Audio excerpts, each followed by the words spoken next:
Hello. Good evening, everybody. Sawubona. Can I please have your attention? A very good evening to all of you. Thank you so much for coming here. I know it's a Thursday evening and it's very cold in South Africa. I was born on the equator, so this is very, very new for me. But good to see you all just having fun. And I know we have so many people here, but I want to establish that Africa as a continent is very well represented. So if you're not South African, I would like you to tell us where you're from. And since I know where you're from, I want you to tell us where you're from. Kenya. Victor, I know you're not South African. Sierra Leone. Memuna. Okay, Mem shows. Ibrahim. From the birthplace of jollof rice. Ooh, I guess you mean Senegambia? Because if it's not... Oh yes, of course. The Teranga country. Manyo. The birthplace of jollof, but the best jollof. Oh wow. From Ghana. From Ghana. Amadou. I know you're South African, but what's your other nationality? Well, they usually leave us out of the jollof conversations, right? So, but from Senegal. Senegal, absolutely. Great. Behind you. Clarice from Mozambique. Of course. Neighbors of South Africa. Where you have the best fish in Africa. Oh, wow. Cameroon. I actually thought you would say Le Continent. Thank you. So South Africa, Cameroonians like to call themselves the continent, but we're good. Anybody, I see. Just 3 more people, please. Okay, South Africa. Yeah? Anybody? I see Ethiopia represented here. Yes, I see you.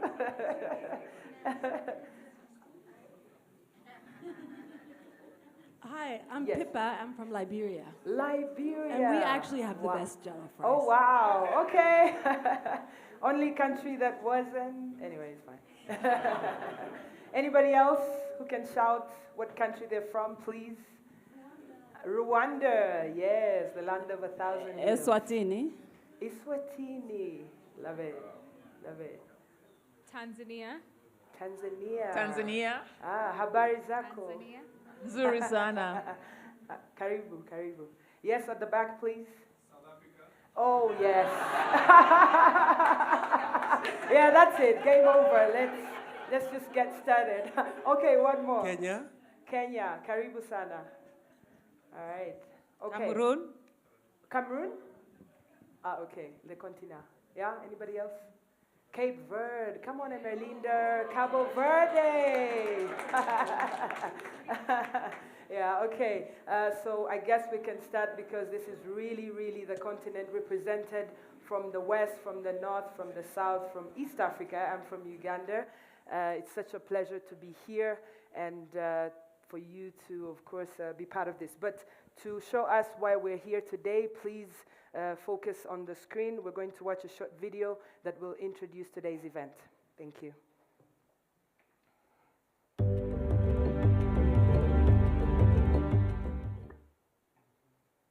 We are so delighted to be bringing you the Champs for Change and We Will Lead Africa book volume on sports leadership on the continent. It's been an absolute pleasure because, as we say in the epilogue of the book, at We Will Lead Africa, our purpose and mission is clear: creating platforms for sharing and inspiring everyday African leadership through storytelling. We are on a mission to ensure that Africans can lead and own their own narratives. And for that reason, we are delighted that you are part of this project, that you are witnessing the launch of this book, and that we are having important conversations on what leading in Africa at such a time as this looks like. Thank you for being part of this journey. The purpose that guides us at We Will Lead Africa is completely aligned with the purpose of Champs for Change and also the motivation behind this particular volume of stories of everyday leaders who are making impact in the field of sports. We write the following in the epilogue of this volume. This purpose made it very easy to link arms with Champs for Change to bring you the sports volume in your hands. It features stories of purpose, perseverance, and passion. These stories are indeed exemplars of what leading on and for the African continent looks like today. To me personally, the stories here in this volume are a testament to the fact that sports is not only a unifying force, but a transformative force. And personally, I'm so inspired by the work being done for Champs for Change and by every single individual who's featured in this volume. We hope they inspire you as well.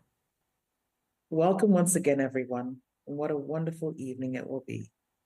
I cannot think of many things more edifying than spending time with so many people who are so deeply committed to our well-being and progress in some way, shape, or form.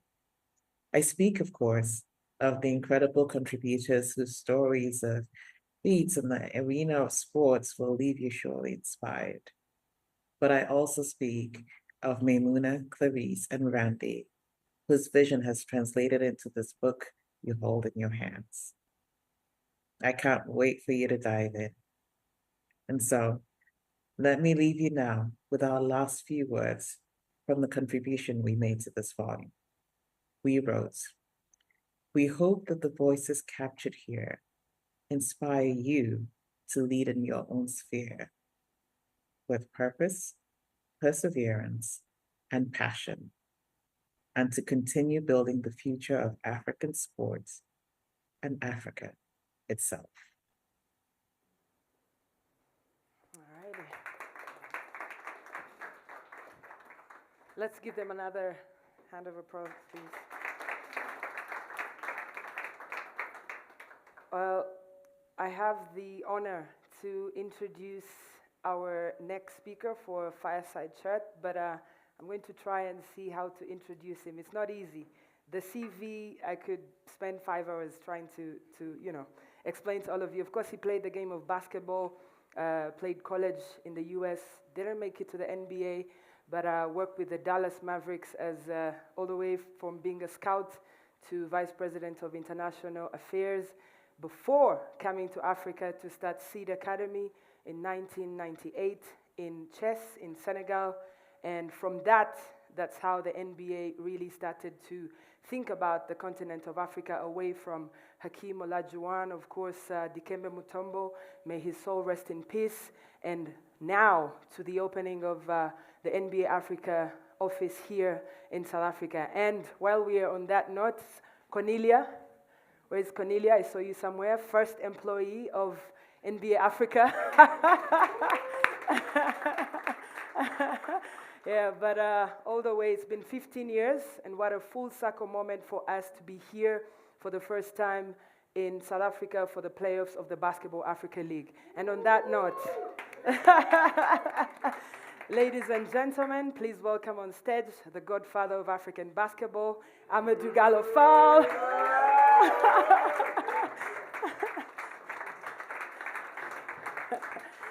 He doesn't like me saying that he's the godfather, so.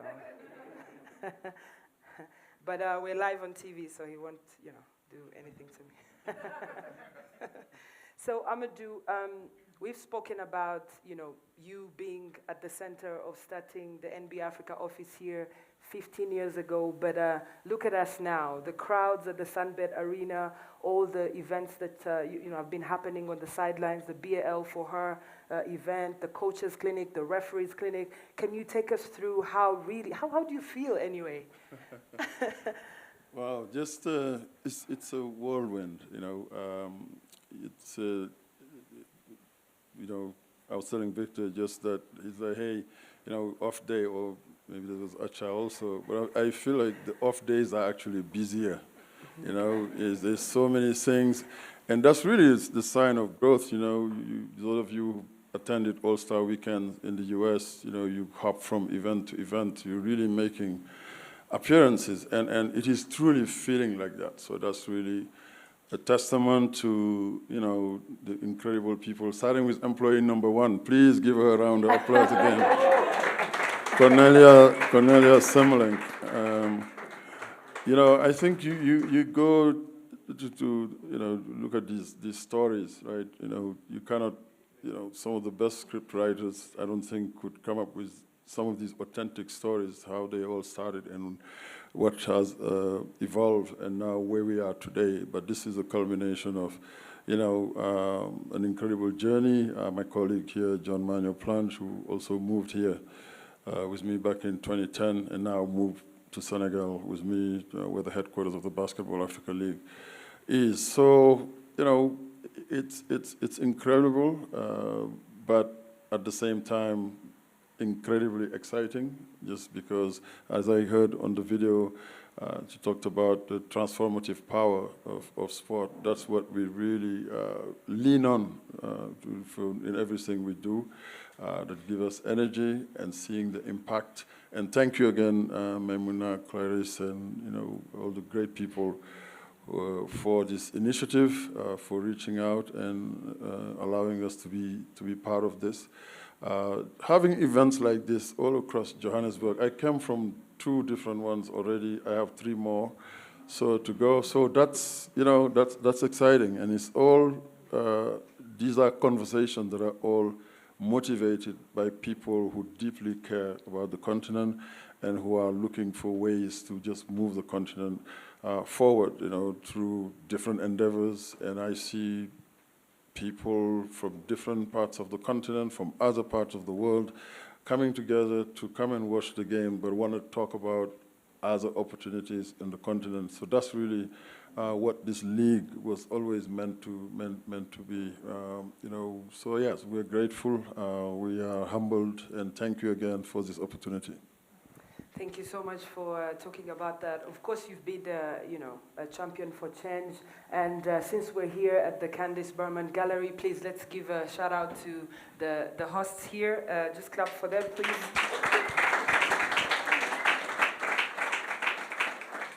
Amadou, you've talked so much about economic growth, the impact of the Basketball Africa League. Look at us on the sidelines of the playoffs. And first, I'll use this opportunity to show off a little bit because I have the mic. The shoes that the shoes that I'm wearing are made by a Senegalese designer, Milkos. Yeah.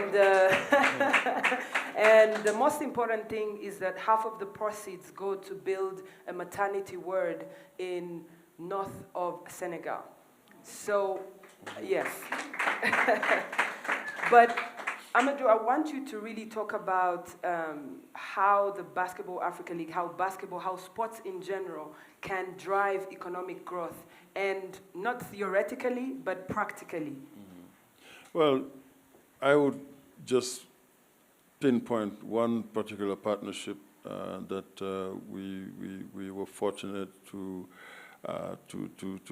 build with Rwanda and Visit Rwanda and the Rwanda Development Board. We saw sports as you see in the rest of the world, what it contributes, sports and entertainment, what it contributes to GDPs of countries in the West, right? The numbers are staggering. But in Africa, we've just been known to export our talent. I don't think there's any one professional football league around the world where you don't have African players. You know, the incredible talent that we have, you know, when you look at AFCON being watched by 2 billion people, incredible talent, but most of those players are playing, you know, from outside. For us, we wanted to create a platform that is going to show African excellence at all levels, you know, and that's what, when you talk about these shoes by Milkos and his band Nyofar, you know, and we've seen young entrepreneurs in different areas creating their companies over the last 4 years, 5 years since the Basketball Africa League. It's security companies, people in logistics and transportation, obviously fashion. Those of you who were in Senegal, I mean, I saw so many stories of young designers talking about the commerce, the business they were able to conduct during the just 10 days that we were there. People showing up, you know, and showcasing really, you know, the flair, the creativity, and not just in fashion, but in music and everything we're doing in arena is creating jobs. We commissioned an economic impact studies for the past 4 years, and Claire loves to, you know, talk about this. So I know she's coming here, so I'm stealing her thunder a little bit. But she can repeat it because it's really great to hear. The league have contributed $250 million in GDPs of countries over the last 5 years. Wow. And 37,000 jobs. And when I first saw the study, I'm like, wow, you know, and how is that? But then we're sitting in the arena, you look at, you know, all the activities, and when the president of Senegal came to the opening games in Dakar, and the prime minister came, but all their comments was around the jobs that they're seeing here. You know, so we talk to people in Rwanda, the same thing. You know, so these numbers is going to continue to rise. So that's what's exciting about the league. So partnership with Visit Rwanda, as you know, Rwanda partnered with Arsenal, Paris Saint-Germain. You know, putting the Visit Rwanda brand because they are intentional in wanting to promote tourism because they know what having visitors coming in the country infuses in the local economy. We see that, you know, we see that in real time.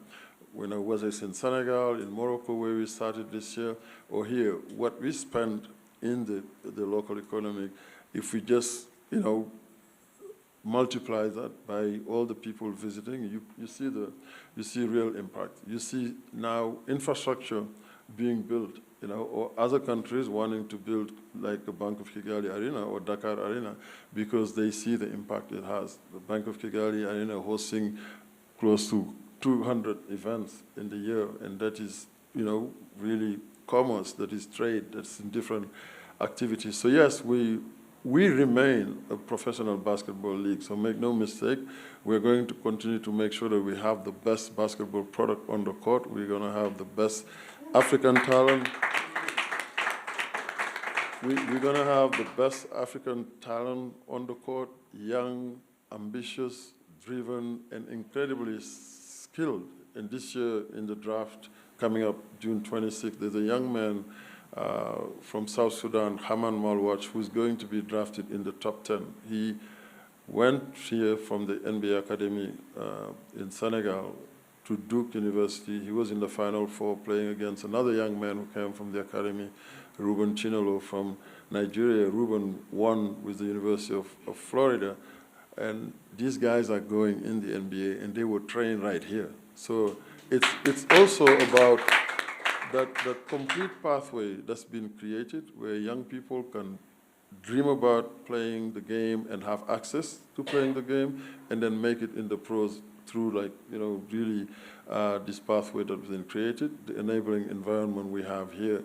So that contributes to economic development because those guys are going to be millionaires. We've seen the example of our brother who left us, Dikembe Mutombo, and now just coming back to Congo, building a $39 million hospital, right? And the examples are multiple. We were just with Lual Deng. And by the way, we have all these guys here, Lual Deng, Joachim Noah, Paps Mensubansu, Olamide Oyedeji. They're from different countries in Africa, and they all have very ambitious plan, and they are doing real work to grow business, to grow foundation, to give back to kids. So you tie all this together, you can see how this league and sports in general can contribute tremendously to economic growth in Africa. When we launched the league, we talked about launching an economic growth engine for the continent.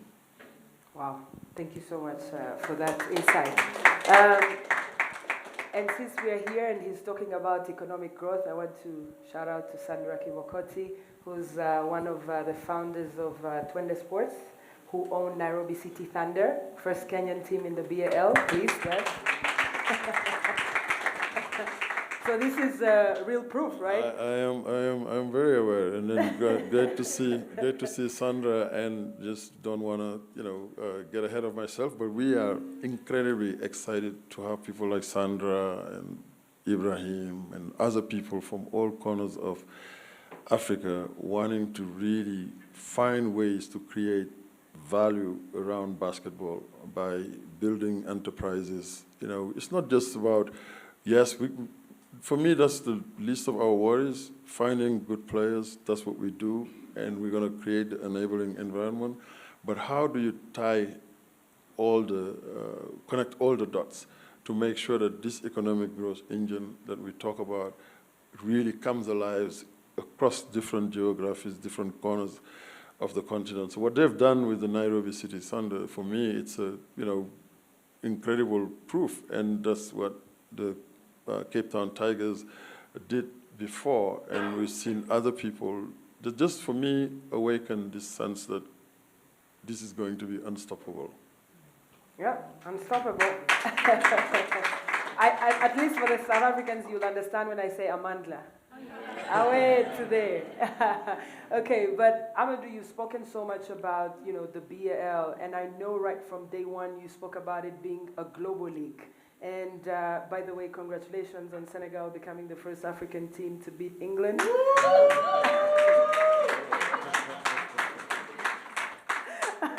I say that because you spoke about African players playing in many other teams, and Ismail Assar, who scored the first goal, plays for Crystal Palace in England. So very normal for him to be the one to score the goal against England. But I'd like to ask you about the place and positioning of the BAL globally. Where is the place? You've spoken about the AFCON. We saw last year really the best edition that we've ever seen in the history of the competition. But what is the placing of the Basketball Africa League?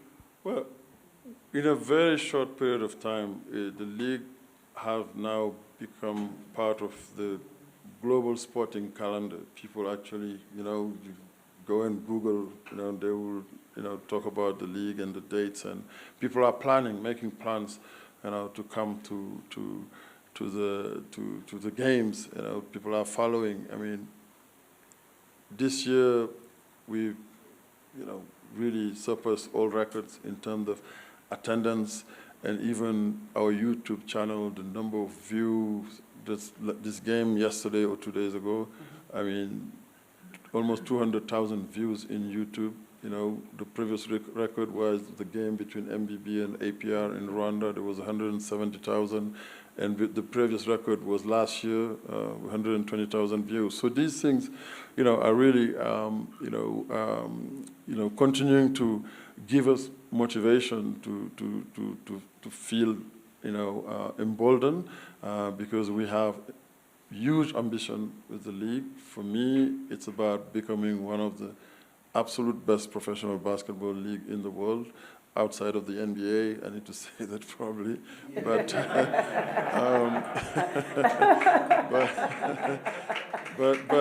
but that's really that's the goal, and I think we are grabbing attention, and the players who come play in the league, the feedback they give, they love being part of this. And we're only scratching the surface, because we don't even have bright people like Sandra, Ibrahim, and all these other, really, gurus in African finance and business who now want to become team owners, So that's the environment that we are really looking to get into. We're going to get to a next phase where, we're going to create a real business around this league. We want a professional environment. The league is fully professional. We have a staff. We hired the best and the brightest in different areas, whether it's in finance or law or marketing and business development, etc. But we want our teams, the individual teams that will comprise the league, to also be structured, be run like professional organizations as we know them. So this is what the opportunity is, and this is why, whatever our placement is today, which we really are proud of and are very encouraged, just watch out. This thing is going to be, I'm at a loss of word to qualify it. So, Amadou, you know I can talk to you the whole day. Absolutely. But allow me to ask you the last question. Now, looking ahead, what are the key areas of development that you believe the BAL, in terms of creating sustainable opportunities and fostering innovation within the African sports system? I mean, I already have a job with the BAL, thank you. But what more sustainable jobs can the BAL create? Well, we really are always continuously looking to innovate. After every season, we go back to the drawing boards and trying to see where we can improve. By the way, I don't know if you've seen it, we just launched these championship rings for the first time. Yes. So the winning team is going to, every player and the coaching staff is going to have a championship ring. Look, it's about continuously looking to improve the on-court product, because at the end of the day, that's the bread and butter. That's what's going to drive people to want to get up and drive to Pretoria from Johannesburg or drive to Jamnyadjo from Dakar to go to this arena and fill it up and have an incredible time as family. We're going to continue to double down on showcasing the best entertainment have to offer across cultures. Wherever we play, we want to showcase the local economy. We want to continue to influence the development of infrastructure. We launched a program last year, this triple-double accelerator. It's about supporting African startups that are focused in areas that we know are going to benefit the ecosystem we are looking to build. Some young, talented entrepreneurs with ideas around ticketing, analytics, video scouting. There's a young lady who has this energy drinks, these with electrolytes and all kinds of innovation that we want to support. But we will remain grounded and continuously focused on making sure we continue to inspire young people. We just came back from Soweto, where we had a junior NBA clinic where Tracy McGrady, the Hall of Famer, is here with us, just sharing his story with these young people. So that's going to continue to be a staple. We want all our great young talent that we have. Pascal Siakam, just incredible journey, played in our basketball without borders camps here. Now was the Eastern Conference Finals MVP. Won a title already with the Toronto Raptors, and now in the NBA Final. I believe they're leading. Yeah, continue to. Look at you. Somebody's following. So for me, the innovation is going to really continue to be about driving excellence. Inspiring the younger generation to get more young people to think about the Basketball Africa League, because the more realistic path is, yes, they play in the junior NBA, they maybe have a chance to develop. If they make it to the NBA, great, but we want to make sure that there is a professional level here, that a young person from Nairobi or Abidjan or Cairo can dream about becoming professional in basketball without having to leave the continent. Yeah. Yes. Sorry. I have a question. Yeah. I think you're loud enough, so it's I don't really think I need a mic. for the broadcast. I'm not even sure that's allowed, but It is I have a allowed. question, right? So you spoke a lot about innovation and change. And a pathway for professional basketball for athletes that are playing basketball at the highest level and want to make it a career, right? And a lot of these athletes, even the teams in the BAL, they play for local leagues, right? And those leagues have their own type of structure and fan base. How is the BAL's involvement in basketball affecting individual countries, local leagues, and their teams that end up playing in the BAL? Yep.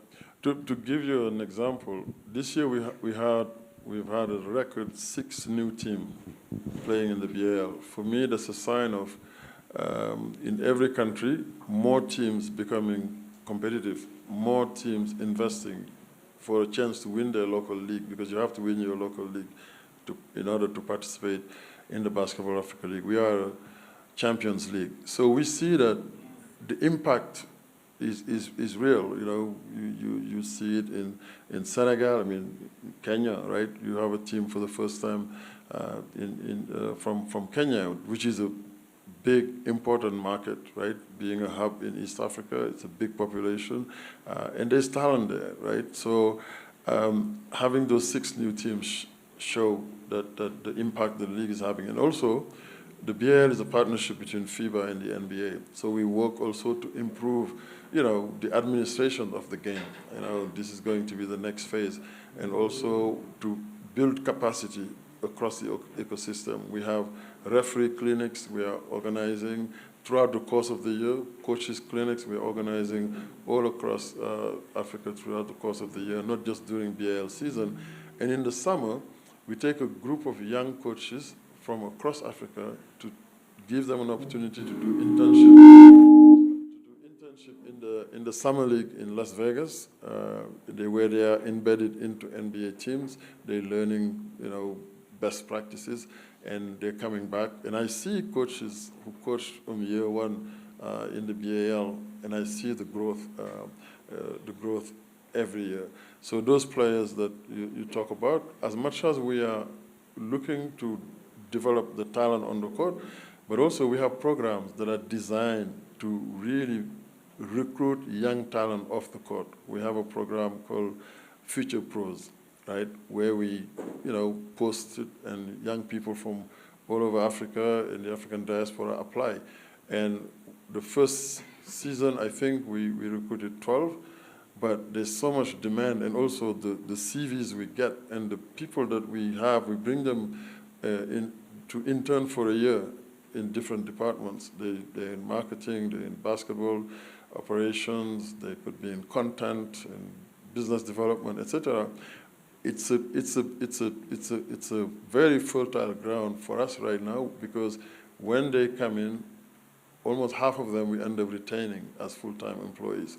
So that's a way for us to not wait, right? We want to make sure that we are intentional in building the talent off the court also, because there's a lot you need to build to meet the ambitions we have for this league. Yes, great players, great coaches are critical, but also you got to have, you know, people who can innovate, people who can go and figure out ways to bring the resources. You know, you have to have, you know, good lawyers that hopefully you can get to. Anyway, let me not go there. There you go. All right, thank you. But as we conclude, just to add, since there are many South Africans here, you have the first South African to play outside of South Africa, and is playing for Petro de Luanda, who are in the final. So I hope you know. No, absolutely, Samkel Sele. And this is the stories that I was talking about. Some of these stories, these local heroes, we see them born right in front of our own eyes. You watch Al Ahly from Tripoli. There's a young man there, Jean-Jacques Boissy. He's from Senegal, played for AS Douane, you know, for 2 seasons. And there's the young man on the Rwanda team, Habimana, Aliou Diarra, who's playing for APR, played for Stade Malien 3 years ago. Nobody's ever heard of these kids, but they are like now household names in our league. And those are the kind of stories that we want to continue to unearth and to tell. Samkelo Sele played for the Cape Town Tigers. Now he's, you know, with the Petro de Luanda, you know, and a major contributor to the success of that team. They're playing in the finals on Saturday, but also there's a 3rd place game tomorrow, and I really encourage you to come and watch, because the atmosphere is going to be incredible. You're going to be entertained, and you're going to see some great basketball. And before that game, the NBA Academy Africa is playing a showcase game. You know, this is where Haman Malouach, who I talked about earlier, and Ruben Chinelo, Ulrich Shamche, who was the first player drafted straight from the NBA Academy into the NBA. Now there's another cohort of young, talented players that are in the academy, and that they will be showcasing their talent tomorrow before the 3rd place game. So just inviting all of you to come and to, celebrate Africa and to not only watch a great basketball game in a beautiful infrastructure in Pretoria, but just this is going to be an incredible milestone crowning our fifth champion. I think it's something that we are excited about, and we hope you will join us. Yeah, and to conclude on that, and I know I said to conclude already 2 times before, but since this is about championing change for real, Jean-Jacques Boissy, of course, started to play basketball at Seed Academy, which you formed before he joined the NBA Africa Academy. And by the way, fun fact, he scored 24 points against the US at Under-19 Basketball World Cup. And guess who was on the other team who didn't score a point in 24 minutes? Tyrese Halliburton, who's playing in the NBA Finals right now. So we've come from very far, ladies and gentlemen.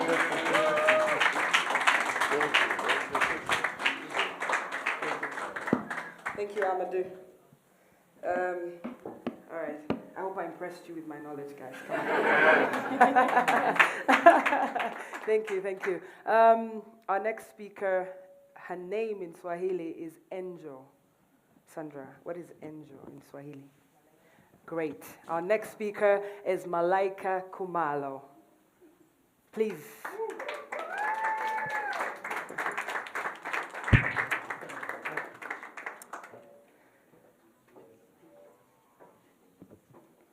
Is my mic on? Perfect.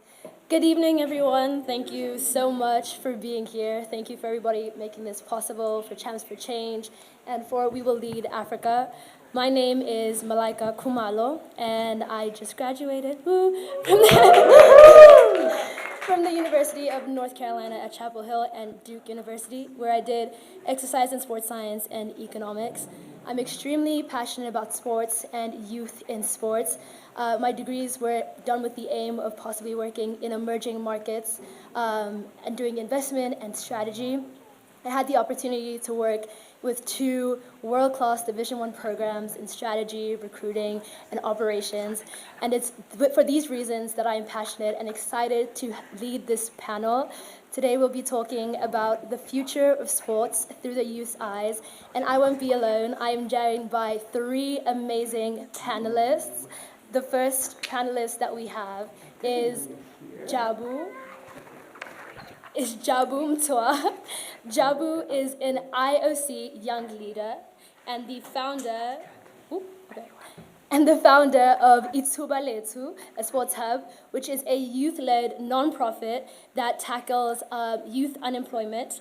Jabu has been supported by the International Olympic Committee, and he is also the executive producer and co-host of the Africa Sports Business podcast that reaches over 120 countries worldwide.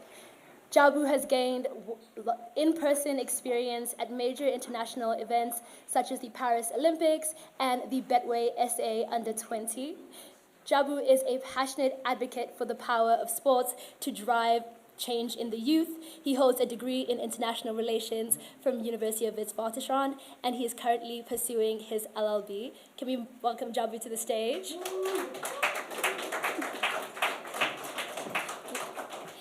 Secondly, we are joined by Sandra Kimakoti. Sandra is a co-founder and chief commercial officer at Twende Sports, where she oversees revenue generation and brand.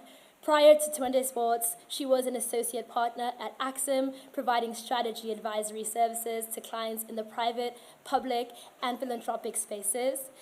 Sandra, before she did that, she was the chief of staff at the National Cycling League in the US, where she supported the CEO in raising capital and establishing operational systems. She has also worked with Elevate Sports, providing growth strategy for professional and college teams in the US, doing sponsorship valuation, fan engagement, and stadium feasibility studies.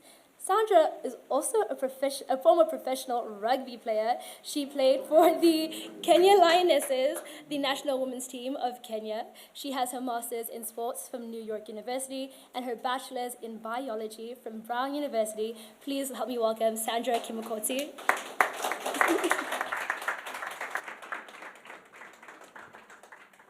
And finally, we are joined by Kanyisiles Tole. Kanyisile is the founder and head coach at No Steppers Netball Academy. This is an academy that provides beginner and intermediate netball training for women and girls over the age of 20. This academy is dedicated to fostering love and empowerment for women through mental well-being and physical health. Kanye is a passionate netballer and has been playing the sport for 12 years. She currently represents Southern Gauteng in netball, and she is also a coach for many teams. Kanye has experience in umpiring as well as helping young players in the netball space. She's also currently pursuing her Bachelor's of Communications in Sports Management at the University of Johannesburg. Please welcome me in welcoming Kanye to the stage.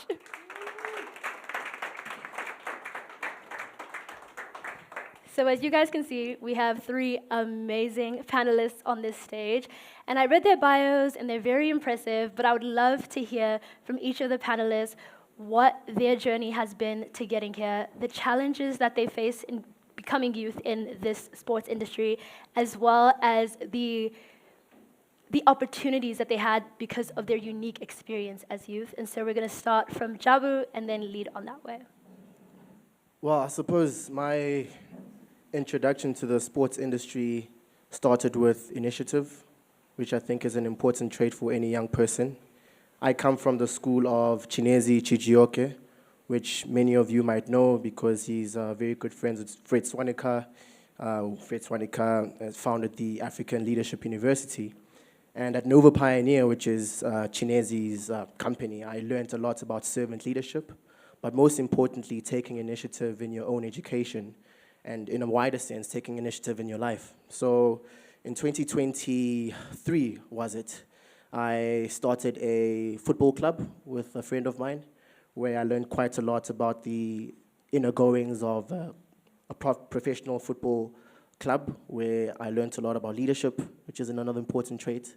And around the same time as well, I started the Africa Business for Sport podcast, which has now become Africa's #1 sport business podcast. And again, I think it's initiative.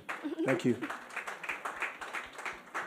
I think my journey, what really shaped my journey was initiative and just taking a bet on yourself, because you can't sit around as a young person, especially in a country like South Africa where, as you well know, youth unemployment is our biggest issue. Sitting around and waiting to get a job might not be the most effective thing for you to do. So entrepreneurship, I think, has unlocked a lot of opportunities for me, and that's something I definitely encourage other young people to do. Yeah. Thank you so much, Jabu. And you mentioned Fred Swanika. I went to African Leadership Academy, and that's where I learned a lot. And Achaleke is also in the crowd. But I learned a lot of that at these places, and that you have to take the initiative, you have to take the first step.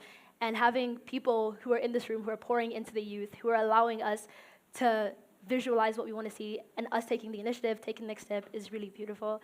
And I'd like to hear from Sandra next. Thank you. So for me, grew up playing sports, ran track, played basketball in primary school and high school. My dad put me in karate when I was in the 6th grade. He's a karate black belt. Got to the US for undergrad, realized I had neither the height nor the skill to play college basketball. But I saw posters on campus, come try rugby. And I was good at running, good at hitting people. And you get to legally hit people without going to jail. So I played D1 rugby. After my junior year, had an existential crisis. I was doing biology, but only wanted to be a pro rugby player. So I took time off, came back home, did a stint to the women's rugby team. It was my first time. Was earning $60 a month. It's 2014. So I was like, okay, prospects here, not a tough. Went back to college, came back home, had an offer in consulting from Dalberg. So said, let me come back home, do the consulting thing, but still try do rugby. So joined the national rugby team again. Was now earning $120, double the salary. So that was the first challenge. Just like trying to do sports as the only thing you're doing was just not viable. And then the first club I joined at home after graduation had a big sexual harassment issue. So I left the club, right? Challenge number 2.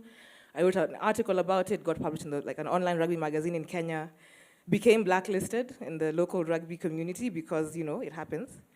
So then, as I'm trying to complete this second stint to the national team, it's kind of tough, psychologically, emotionally, physically, economically. So ended up, decided to hang my boots early. So retired from rugby at 24, maybe. And said, let me focus on this consulting thing. But I knew that I wanted to find my way back into the sports space, this time on the business side of things, and just understand why are we being paid $120? And you know, I had teammates who, your landlord is seeing you on TV, playing at Dubai Sevens, and you can't make rent. And he's like, but you're in Dubai, you know? So those kinds of challenges. So as an athlete, that was tough. Now, on the team side of things, different set of challenges. Now it's on you to think about how you're going to pay your athletes and make payroll. And so it's been an interesting journey there. I think for us, what has worked is focusing on building the fandom and then using that fandom to generate revenue. So when we acquired the team in 2023, it had 2,000 followers across all social media platforms. Today, we're at about 115,000 across all of them. So all of a sudden, you can tell people we have a community, you can engage. And then, you know, just the usual, dealing with federations, the political animals. But you know, a day at a time, and as Amadou was saying, you know, once you make an appearance in the BL, all of a sudden it's a serious thing. And we've seen the impact in Nairobi with Thunder. So my younger brother plays on a different team in the local league. And he was telling me, because Thunder pays our players on time, these other players can now go to their team management and say, we also expect to be paid on time, you know, or in the transfer window, we'll consider leaving. So I think it's those kinds of things where we elevate ourselves, but try and elevate the game for everybody else. And I feel like people need to appreciate how impressive it is that she played professional rugby. I made one season, I said, I can't do this anymore. But it's even more impressive that you're taking this initiative to think about the economic impact of what you're doing with the Thunder and taking your experience as a player and wanting better for other players so that they can say, I'm a professional player on the continent, so that more youth, like Amadou was saying, more youth would want to play on this continent. And Kanye, you are encouraging other women to play in spaces that are not always played in. So would you like to continue? Hi, everyone. I'm Kanye. I'm a bit nervous, if you can't tell. But yeah, so with No Steppers Academy, essentially, when I had started with netball and just with sports in general, I found a very deep passion for netball. And after COVID, during COVID, I stopped and I didn't plan on going back. So it came to me, or someone came to me and said, listen, come back, come play, come do your thing. And when I did, the idea of coaching or even having my own academy was not in my mind. But I was able to work with very great people, very great coaches, very great business people who founded their own academies, who catered for the youth. And I was able, the opportunity of being a coordinator, hosting events, running netball leagues, as well as managing other umpires as well. With that, I found a passion for actually like bringing more people into the space of netball. A lot of people were, or a lot of women, let me say, they were very much interested in playing, but could never find the platform or where to go, or couldn't find a team. So I wanted to kind of bridge the gap so that they can come join a team where it's open for them, that they can come play, enjoy the game, learn the game, because it is also for beginners as well. But that's even if you've never played in your life as well. But yeah, for me, it was just a thing of being able to get these women to come together and actually just play the sports that they once used to love, and that they can just to as well expand as well with No Steppers Academy. But yeah, I did face a bit of challenges. Again, it was never my goal, my intention to be an entrepreneur, you know, actually run No Steppers Academy.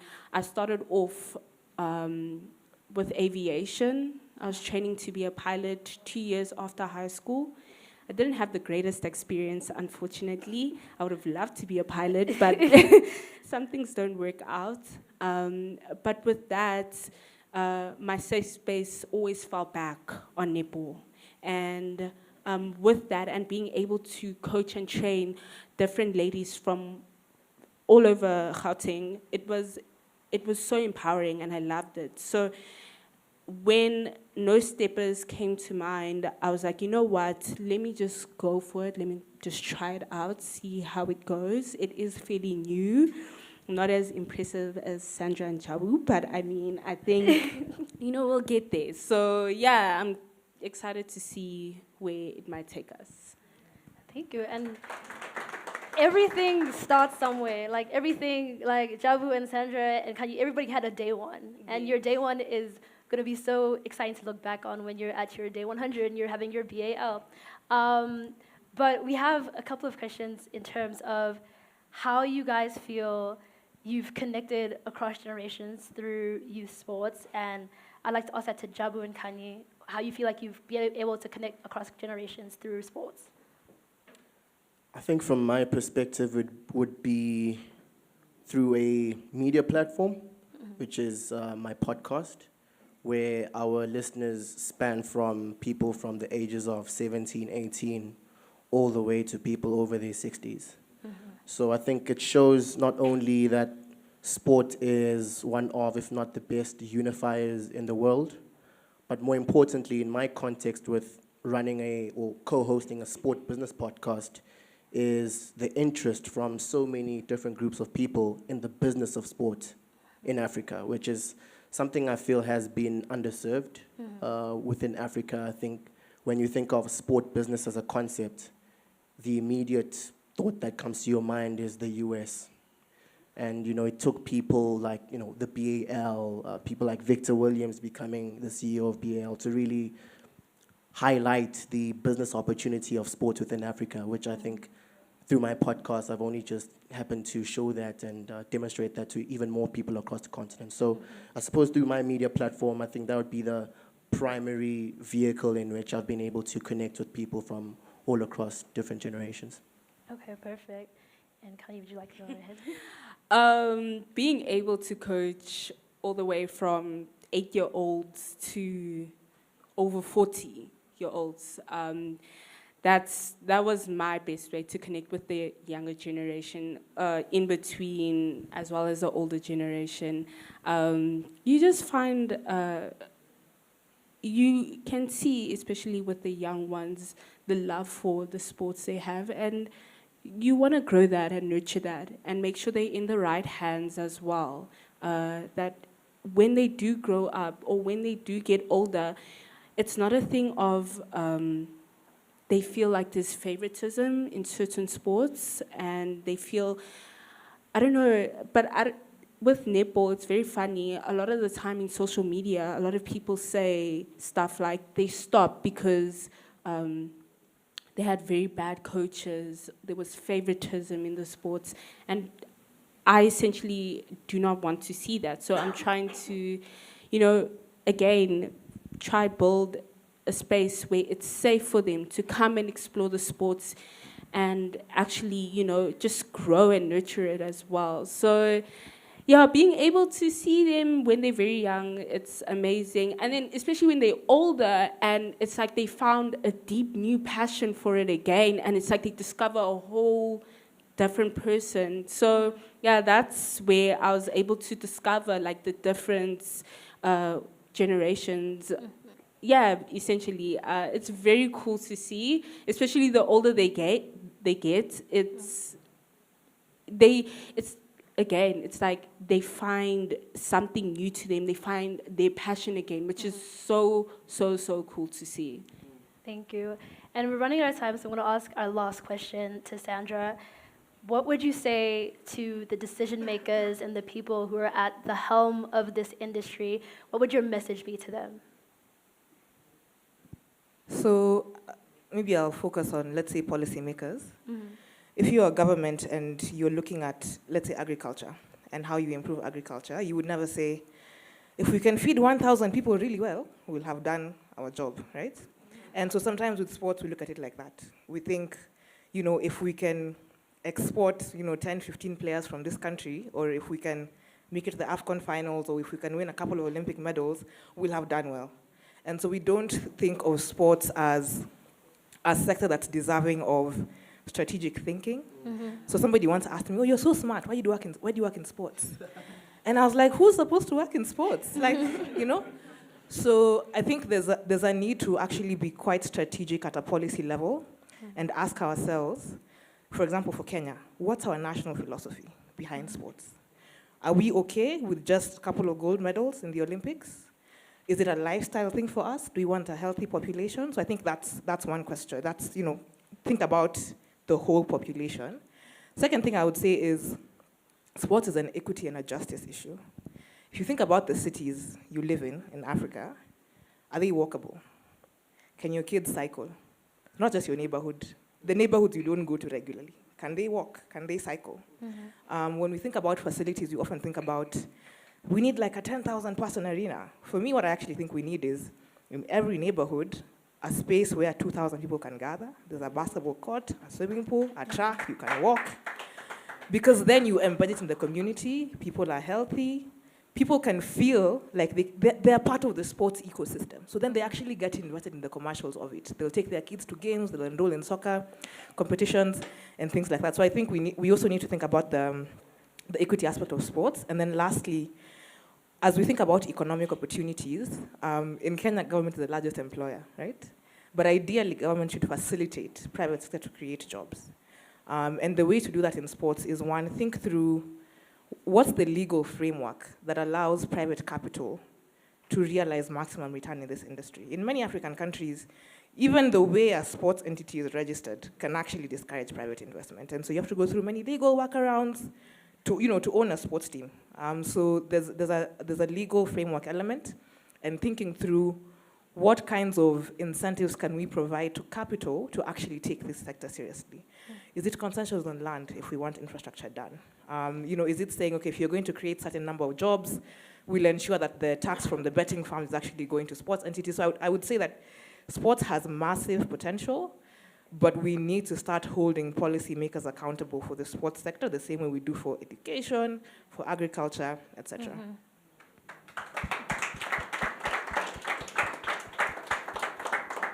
Thank you very much to our three panelists. I feel like they've spoken about various phases of where youth sport is and what we want the future of it to look like. I think, do we have time for one question, or? Okay, so we're going to go to the next speaker. I think Usher is going to get us to the next person. Thank you, everyone.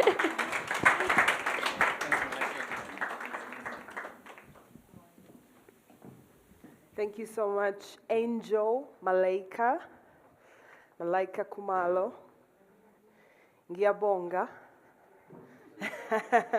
Hey, I must impress you, the whole night. Thank you, well done, well done. So I have a quick question. Is there anyone here who's under 30?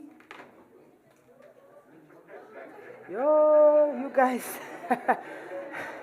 Guys, please. Guys, I'm not saying the football age. Guys, I'm not talking about the football age.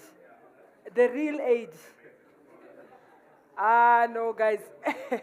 I need evidence, huh? Because I'm seeing Sanya here, he's saying he's under 30. Yeah, that's a fair point. It's a fair point. Okay, we're going to have a next session. And like I said, it's not always easy to introduce the people who are inside this room, but I'll try. The next one is a moderator. And I know him to have led some strategy for the NBA in Africa and served together with His Excellency Paul Kagame when he was AU chairman for the African Union, but also the chairman of Mackenzie in Africa. Ladies and gentlemen, Achaleke.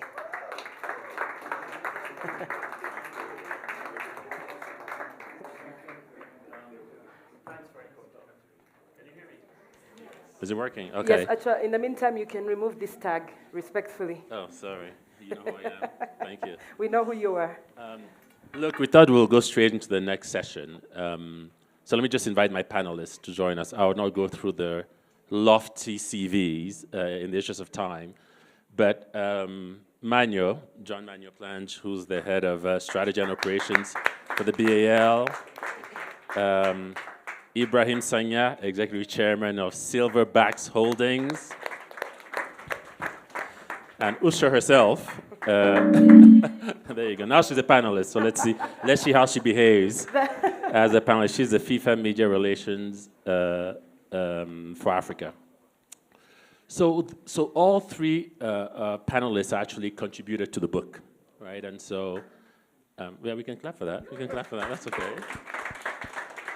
And I thought, given I don't trust that all of you will read the book, why don't we start by asking them for the 2-minute summary of the sports story? So, Manyo, what is your sports story?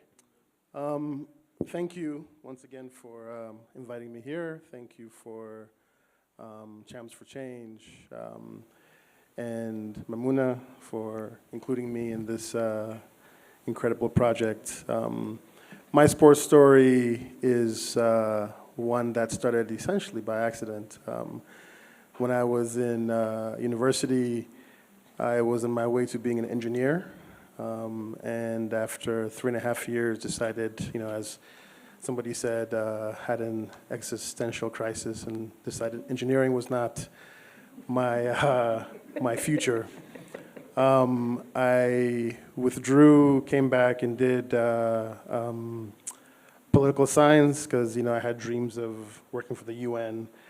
But I also, in that time off, got interested in entrepreneurism. I started a catering business in college and really, got inspired by business in general and wanted to apply to the business school at Rutgers. But unfortunately, they wouldn't accept your application if you were in school for more than 2 years. And so I went down the curriculum to find the one that closely matched the business one, and it happened to be sports management. So there I went on. Was about to graduate and was actually about to accept an offer from a consulting firm because, I also had dreams of going into business consulting. And a friend put in my CV behind my back to the NBA that was recruiting for their management training program. And I clicked with the recruiter, went through the interview process, and ended up joining the NBA in their associates program, and 29 odd years later, here I am, working on the African continent. So my career has essentially been divided into 2 or 3 major points. One, first 14 years in the NBA in the US.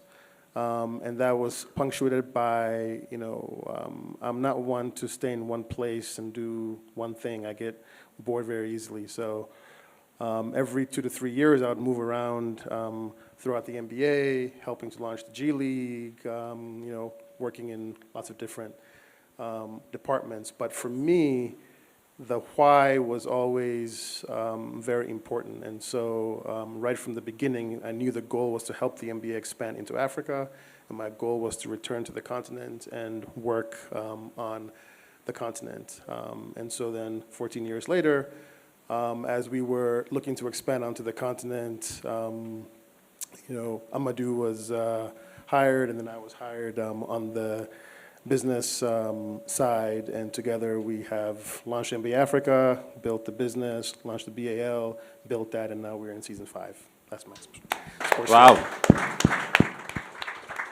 You look too young to have spent 29 years at the NBA. But, Ibrahim, let's talk about you. So I've known you for, we're talking about over 30 years, and I always known you as a banker, and you still dress as a banker, clearly. But now you're into sports. So what's your sports story? So I think it's a bigger accident than Manu. So I guess in my case, when I left Senegal at 15, I thought I was a poor soccer player and a promising basketball player. I went to the US, the reality hit, that in either cases I was great, so I played squash.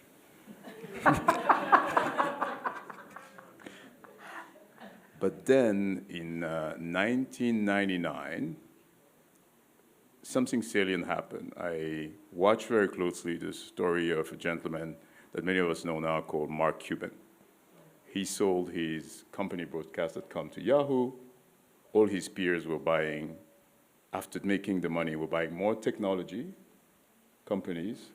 Then all of them hit the wall, crashed. He alone went and bought a basketball team and then used that basketball team to fund a series of businesses for the rest of his life.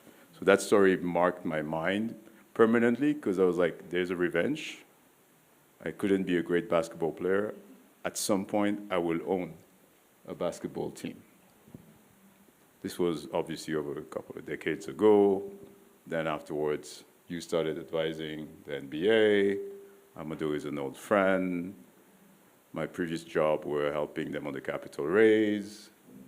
As they say, I saw a window, I saw an opportunity, I saw a door, but there was something already in the back of the head 2 decades before.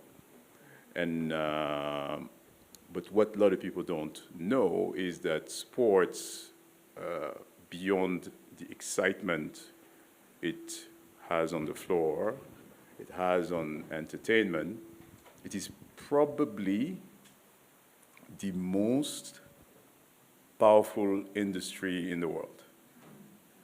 So basically, in the consumer space, when you talk about consumer industry, everything happens on the basis of emotion. So when you buy a product, it's because you are attracted to the attributes of the product. If you are attracted to a person, it's because you are attracted to the attributes of the person. That's the basement. If you don't like the person, don't like the product, you don't interact. The level above is called love. Love is not actually about attributes. It's about accepting the shortcomings of the product or the person. That's your spouse, that's your siblings, that's your parents. There's actually a level above love. It's called adoration.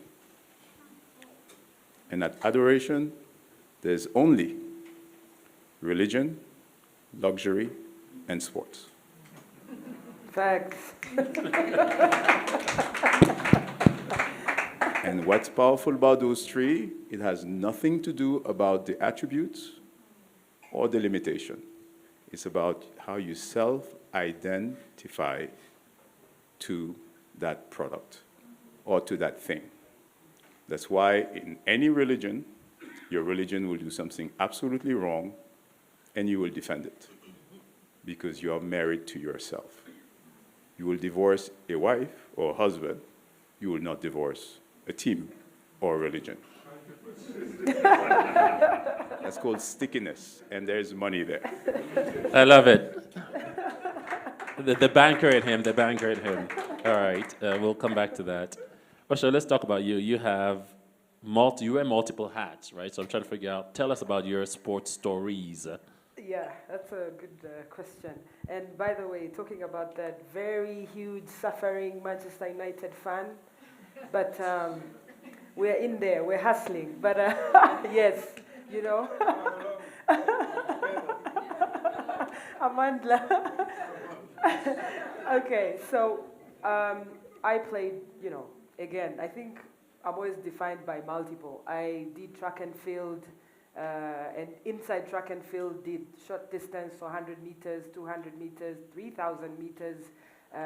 In primary school, I played volleyball, cycling, and everything else you can think about. I adopted basketball at the age of 15, and I think this is the coolest game to play. And if you've been to high school, you understand that if you play basketball, you're really the cool person. So it was nice to be cool in high school. won the national championship in Uganda at the age of 18. And then I felt like, okay, this is something that I really want to be a part of. But also I got to do economics at the university and then met journalism by accident. So many accidents today here on the panel. I was at church and someone introduced to me as a radio journalist and said, they thought that I have a good voice, so I should join the radio program. I said, my friend, I have never thought about being a journalist, so forget it. But then I told my brothers, and they said, are you crazy? That's the best journalist in the country. It's kind of saying you don't want to go to Robert Marawa's radio show. Like, what do you mean? So I went to the radio show. I just wanted to know what the inside of a radio looks like. And if you grew up in the 90s or in the 80s, radio is very powerful until this day in Africa. So I just wanted to be inside the radio station. Long story short, that's how I got into journalism. And one of the people on the show said, maybe you should also try writing. And then it clicked because I was reading A Purpose-Driven Life by Rick Warren. And I said, okay, so I love sports, I love writing. Until this day, my dream is to write a book. So guess where we are today? So thank you, Memuna. Thank you, Clarice. Of course, here I am achieving one of my biggest dreams. So I said, okay, I can write about sports. So I went to the biggest publication in Uganda, New Vision, and I said, I want to write. And they said, what do you want to write about? I said, basketball. They said, wait, my friend.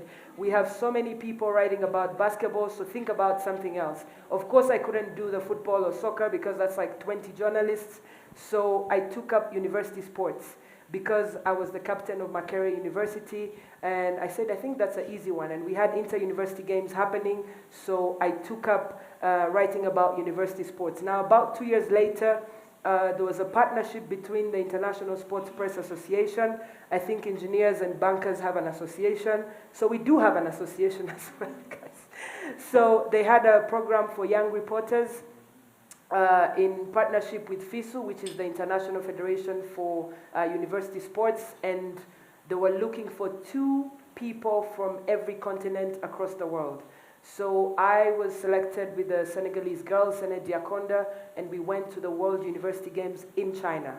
And while we were there, learning from all the people that work for FIFA, the IOC, and all of these big sports organizations, our job was to tell stories that are unique, because CNN, the BBC, Al Jazeera, all of them are already telling the result-oriented stories. So I remember my first story was about food. Guys, I'm African, so of course.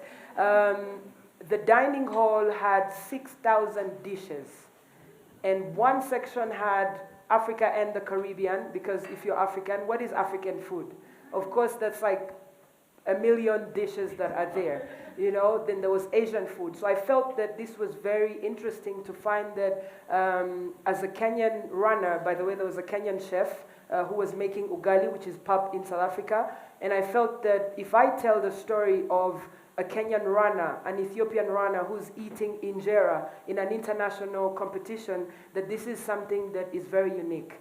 Anyway, at the end of the day, the IPS felt that I was the best reporter at this event, and I was invited to the London 2012 Olympics, and here we are. Alrighty then. And I got to interview all my role models, you know, the late Kobe Bryant, of course, Serena Williams, LeBron James. Any Nigerian here? I covered the game that was the world record breaking, the loss to the US. Yeah-ish. All right. Yeah, so, but covering the Olympics really showed me that I can compete at the global stage.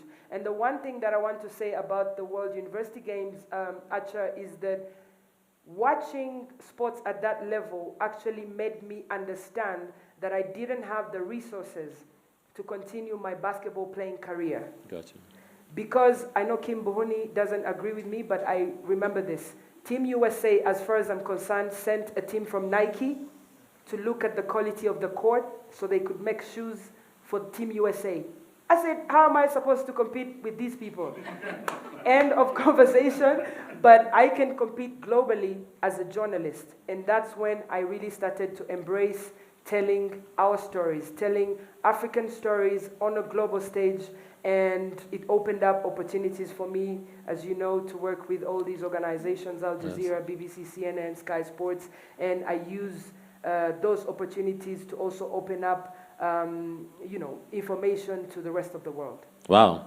There you go. Her story. Already, but sports is, not just the activity that happens on the court or the pitch.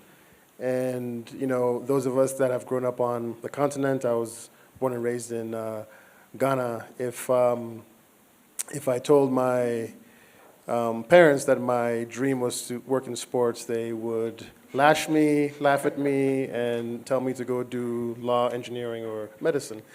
And in fact, I told you the story of how I transitioned from engineering to sports management. 3 years after I was already working at the NBA, my stepfather, who's Nigerian, would still introduce me as an engineering student. That tells you everything you need to know. And so I think we need to make sure that we continue to elevate the business of sports so that it truly lives within the mind space and the upper echelons of business, as Ibrahima has spoken about. So for me, that's what the BAL is doing. That's what NBA Africa is doing, is really educating the African environment about what sports brings to society in general. Got it. And talk about the business of sports then, if you go to Ibrahim, you talk about adoration, but my question is, how do you monetize adoration in Africa? Yeah, that's a good question. So first, the point of adoration is stickiness, because we all went to school and we heard all those business teachers telling us, your business has to be sticky, it has to be sticky. But there is the basis based on what I explained to you. So one of the biggest goals I have as an individual and our firm and our team is to really help solve the biggest problem we think exists in sport monetization on the continent, which comes from a single issue. So what makes sports a fantastic monetary concern in the US, to start, obviously the second is probably Europe, is the basic concept that sports as an asset class would not be what it is known to be to all of us if it was not for another industry that is much bigger, called media and entertainment. Sports, from how we consume it, is a child of entertainment. It's because we sat in Africa and saw Michael Jordan. We sat in Africa, saw Messi, because of TV. And every single sports team in the US, you need to look at it almost like 5 mafia families. First family is called NBA. The second is called NFL. The third one, MLS. The one for hockey. The one for MLB. baseball. Each of them have a very specific number of children. NBA has only 30. Before they get another baby, it's very complex. And they stay at 30 almost forever. And each mafia family goes to the industry of media and entertainment and gets a guaranteed salary for the family for the next 7 years, and comes back and feeds every single one of the 30 children. Minimum salary, even before you get the first expense, the first budget meeting. 7 years, you know exactly what you're gonna get. That's called predictability. There's very few industries in the universe that have that basic feature. That's the association doing it. I don't think any of our association is doing that. But that's what the association of the NBA does, NFL.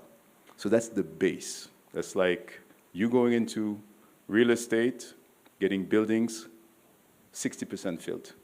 Who wouldn't love that? So that is the basic construct of the industry. Premier League in soccer, the same, because it all goes on TV. That's how we have discovered European soccer. European football is by TV. So until the continent decide to find two people that are hanging out at the bar and are not courting and not getting married, specifically media and entertainment and sports, we will struggle because you need that flow of money to be there. Those two need to get into a bedroom, excuse the image. But that's our biggest problem currently. Once you solve that, then the second layer of money is the corporate sponsorship. That's what NBA, the team of Manu, Amadou, Claire have been doing. You're now seeing more and more brands in each year. You know, in the beginning, there was just 4 or 5. Now the number is increasing. And that's what each of our teams are going to have to work as the second layer. But that second layer is not the beginning. That's a complement. So that's why currently all the TVs are not together. That's why soccer, football in Africa still has not succeeded as it should. Because basically this last AFCON was the first time that you got Mr. Patrice Motsepe and others worked very hard to increase significantly the media rights. So fundamentally, I think for all of us together that love sport, the common job we have is to, if we want to get it and elevate it to the US level, we need to organize that coupling. Got you. Okay. Thanks for the education on that. And Usher, part of what I think we also need to do is what you're doing, which is to tell our own stories. I think too often in Africa, we rely on others to tell stories for us. So what's it going to take for us in sports, but even beyond sports, for more of you or more of us to tell our own stories? I think just so that's for Usher, but you can answer it if you want. Mr. Sanya. No. I beg go. You want problems? Please go. I want peace. No, thank you. It's a good question. I think we have to be intentional. Earlier on, I spoke about the shoes that I'm wearing, but I'm going to tell you a decision that I made 6 years ago, that everything I wear, clothes-wise at least, is made in Africa. And we have people here who, do the same. Manyo, I know that one of the local designers in Uganda, in Rwanda, House of Tayo, he's been wearing all of his outfits for 5 seasons of the Basketball Africa League, and that's a decision that he made. So about intentionality, everyone that knows, especially me on Twitter, is I'm pushing for the African narrative. You know, one of the big media houses tomorrow is going to interview me about a topic, and one of the questions is, this country is investing this money in this, and it's sports washing. I said, my friend, you are hosting 5 of these sports events. You don't call it sports washing. But when it's an African country or from the Middle East, it's they're using money by sponsoring sports events to enhance their image, right? So we have to own our narrative, and this can be in small ways in whatever is relatable to you. You don't have to wear everything made in Africa, but you could use your social media. It could be in the conversations that you have. It could be in the way that you approach how people talk about Africa. So, for example, on the Basketball Africa League, I have a platform. We are broadcasting in the entire world, 214 nations and territories. So when we're watching and have an opportunity like this, I have to make sure that I'm explaining to the people that, by the way, Africa has 54 countries. There's a difference between Senegal, Morocco, and South Africa, okay? There's a time people are asking me and saying, oh, by the way, I heard on the TV, I saw on the TV that there's some protests happening in Kenya. Do you think I should go to South Africa to watch the BAL? How about California? I'm like, what is this person talking about? You understand? So you need to check these people real quick, even if it's in the comment section, on social media, or you could even go to their DM and you educate these people. And I said this before at the BAL Innovation Summit in Kigali. Someone reached out to Luol Deng when we had the season 1 of the Basketball Africa League in Kigali, and a friend of his who said, by the way, South Africans, you're going to be impressed with this one, that it was the first time that this person was watching a live sports event in Africa since the 2010 FIFA World Cup in South Africa. Right? Wow. I think we should clap for that. Yeah. Because Ibrahim talked about, platforms and the power of television. You can ask anybody to tell you who is the face of Brighton. Brighton. Sorry, but Brighton is a village, guys. Respectfully, it's a village, in 4 hours from London. But people know the face of this team. They even know who is the groundsman. But if you ask them, what is the name of the South African player on Petro de Luanda who are playing in the final of the BAL? Right? This is the poster boy of South African basketball.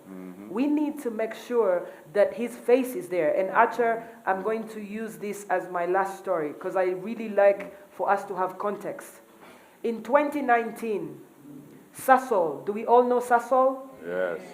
Sasol has been at the center of grassroots football development in South Africa for women. They made this choice from day one. And they were running a campaign ahead of the FIFA Women's World Cup in France and saying if you buy gas at the station, you enter a raffle draw. So this woman pulls up and the pump attendant says, my friend, you could enter a raffle draw, okay? And the lady tells her that, by the way, I'm going to France. And she's like, no, you don't understand. You need to enter the raffle draw so you can win and get an air ticket to go to France. And what she didn't know is that she was talking to the captain of South Africa's women's national team, Banyana Janine van Wyk. And if you know Janine van Wyk, guys, she has blonde hair. You cannot miss her, okay? So the fact that until this day, she has the most appearances on a national team in Africa, female or male, 185. Okay. Right? So the fact that a pump attendant or not so many South Africans can recognize Janine van Wyk, this is a problem. So to answer your question, we all have a duty to tell our stories. And like I said, it could just be, you sharing on your WhatsApp status. It could be on your Instagram. If you see, by the way, Banyana, defending champions of Africa, next month are going back to Morocco to try and defend their title. As a South African, you have a duty and a responsibility to tell the story of Banyana. Perfect. We all have a duty to tell our stories. Manuel, because we're going to have to run to wrap, but as you answer, I also want you, I was going to ask each of you for advice. What advice do you have for all of us in the room? What can we do differently? So one is tell our stories. Great. So I think for me, the straight to the point answer of how we increase storytelling is to make sure that we all think about how we can get involved in ownership. Because in order for you to tell your story, you need a platform. In order for you to tell your story, you need to either create your platform, buy into a platform, but get involved in ownership at some level.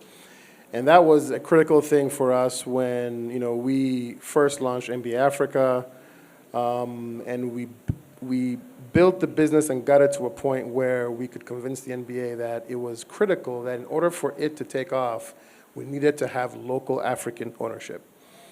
And this is where, working with Victor and others, we were able to bring in the likes of Tope, Lawane, Tunde, Fulawiyo, to the point now where if you go into the boardroom and you have Africans sitting at the table, they can help make the decision and push the decision makers and be the decision makers themselves to ensure that our stories are being told. So for me, at the crux of that is getting involved in ownership, and I think that's where Ibrahim is venturing into as well, and I know Sandra is in as well. So every one of us needs to think about what is it that I can do to own a business, own a share in something, just be part of ownership and not just a consumer. All right. Ibrahim, what's your advice? So my advice is to be convinced by what you've heard Acha and the others say. That storytelling, it's not a new thing. It's always been the thing. When God, because everybody understands religion, when God spoke to us the first time, he gave to that Egyptian man called Moses. Moses is African. When he spoke to him via Gabriel, he gave him 10 bullet points. That was, every religion that followed was an extension of only those 10 bullet points. When he realized that these humans are useless, the next version of his message was a Bible. Then the next version was a Quran. What's the difference between the Bible and the Ten Commandments? Just stories. It's the same instruction embedded into stories. The Quran is the same stories in poetry, with rhymes to make sure that these strange humans don't try to tamper with the story. So it's been there forever. And if you look at now, today, there's a company that we all know called Tesla, by a former South African. I don't want to be involved. But there's another company called BYD. BYD and Tesla have the same amount of dollars in revenues. BYD is actually a lot more profitable. Tesla is not. But Tesla is worth over 10 times more. Go explain that. If you take any of what you call Magnificent Seven, Mag 7, which are Google, NVIDIA, in the balance sheet, everything the company has, everything they owe, it's called the book value. But what is called the market value, in most of them, is a number that sometimes is 40 times what people can count. And when you speak to an accountant, they call it intangible value, the brand. So imagine that most of these companies worth trillions. If you remove the story, they will go from obese to skinny. So the story has value. You need to be convinced, and if you're convinced, you'll do something about it. I love it. Tell our stories, own the platform, build the brand. Please join me in thanking our panelists.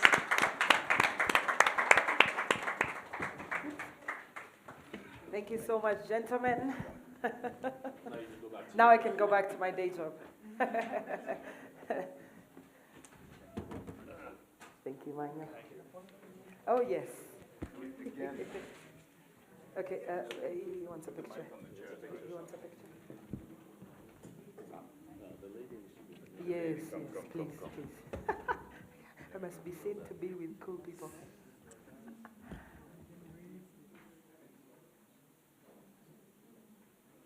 Thank you, gentlemen.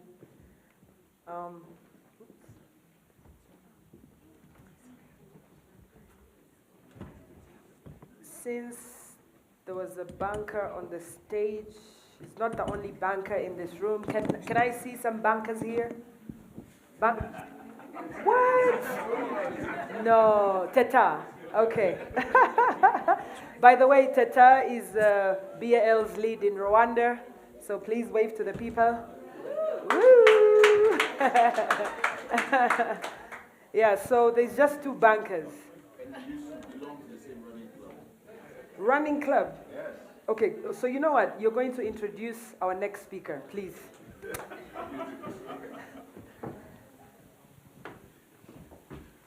So our next speaker is my most recent boss, because he was the recent CEO of NBA Africa. But before being my boss, him and I used to be members of a Lagos running club called the Warriors, the Running Warriors of Lagos. Some of us, we started a small club within the club called the Fast Walkers.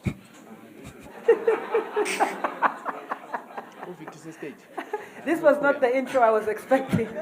But the beauty about Victor is that we both have started our career in investment banking and found ourselves in sport. And Victor has worked for some of the biggest brands in banking in the US and in the continent, and has always had this desire to come back to the continent.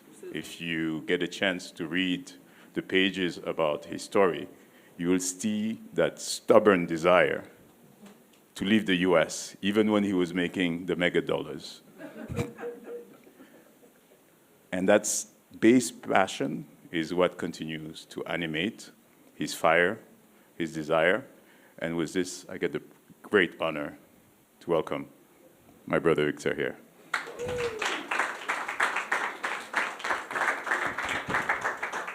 And since I don't want to be fired before we finish the event, the incredible husband of Memuna Williams. Thank you. What am I using? You can, yeah, whatever you want. Thank you, thank you. Can you all hear me? Yes. What an amazing evening. And I'm so proud and honored to stand here today. Thank you, Ibrahim, for that very, very warm and accurate introduction. What he forgets to tell you is that just in front of the fast walkers were the slow runners. And I was, and still am, one of the slow runners. But I love running, I love sports. I've always loved sports, and when you read my contribution in the book, you'll see that my love for sports goes back to childhood. I do not remember a moment in my life when I was not a deeply passionate sports fan. So even as I went through the career of becoming a banker, I always followed sports. Sports was always my respite from the triumphs and some of the failures of banking. And so when the opportunity came to leave banking and join the NBA and lead NBA Africa, it did not take me long to make the decision to switch. But as Ibrahim says, Africa has been my passion. And my journey, especially recently, has been about seeing the potential of the African continent and doing what I can in my small way to help this continent and its people grow and thrive and succeed. And it is that that brings me here today in the particular form as the founder and managing partner of Lions Range. Recently, I came across an acronym which I hadn't heard of before, but some of you may have. Once you hear it, it seems very natural, but for me it was new. And the acronym was SODSAT, S-O-D-S-A-T. And it stands for Someone Ought to Do Something About That.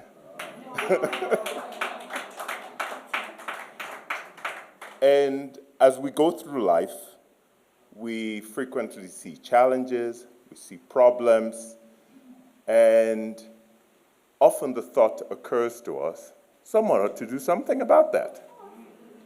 Many times, we look to the government to do something about that. Often we look to somebody else, some other institution, to do something about that. But the true opportunity and the collective responsibility is for us to become that someone ourselves. And to build entities and ventures that deliver meaningful solutions where those are most needed. So let me talk to you today about 4 of the subsets that occupy me right now, and that in fact led me to this point where I stand on this podium today. The first is our growing African youth population. And as many of you know the statistics, by 2050, African youth will represent 40% of global youth. As I said to someone, it will not be possible to have a global youth strategy without having an African youth strategy.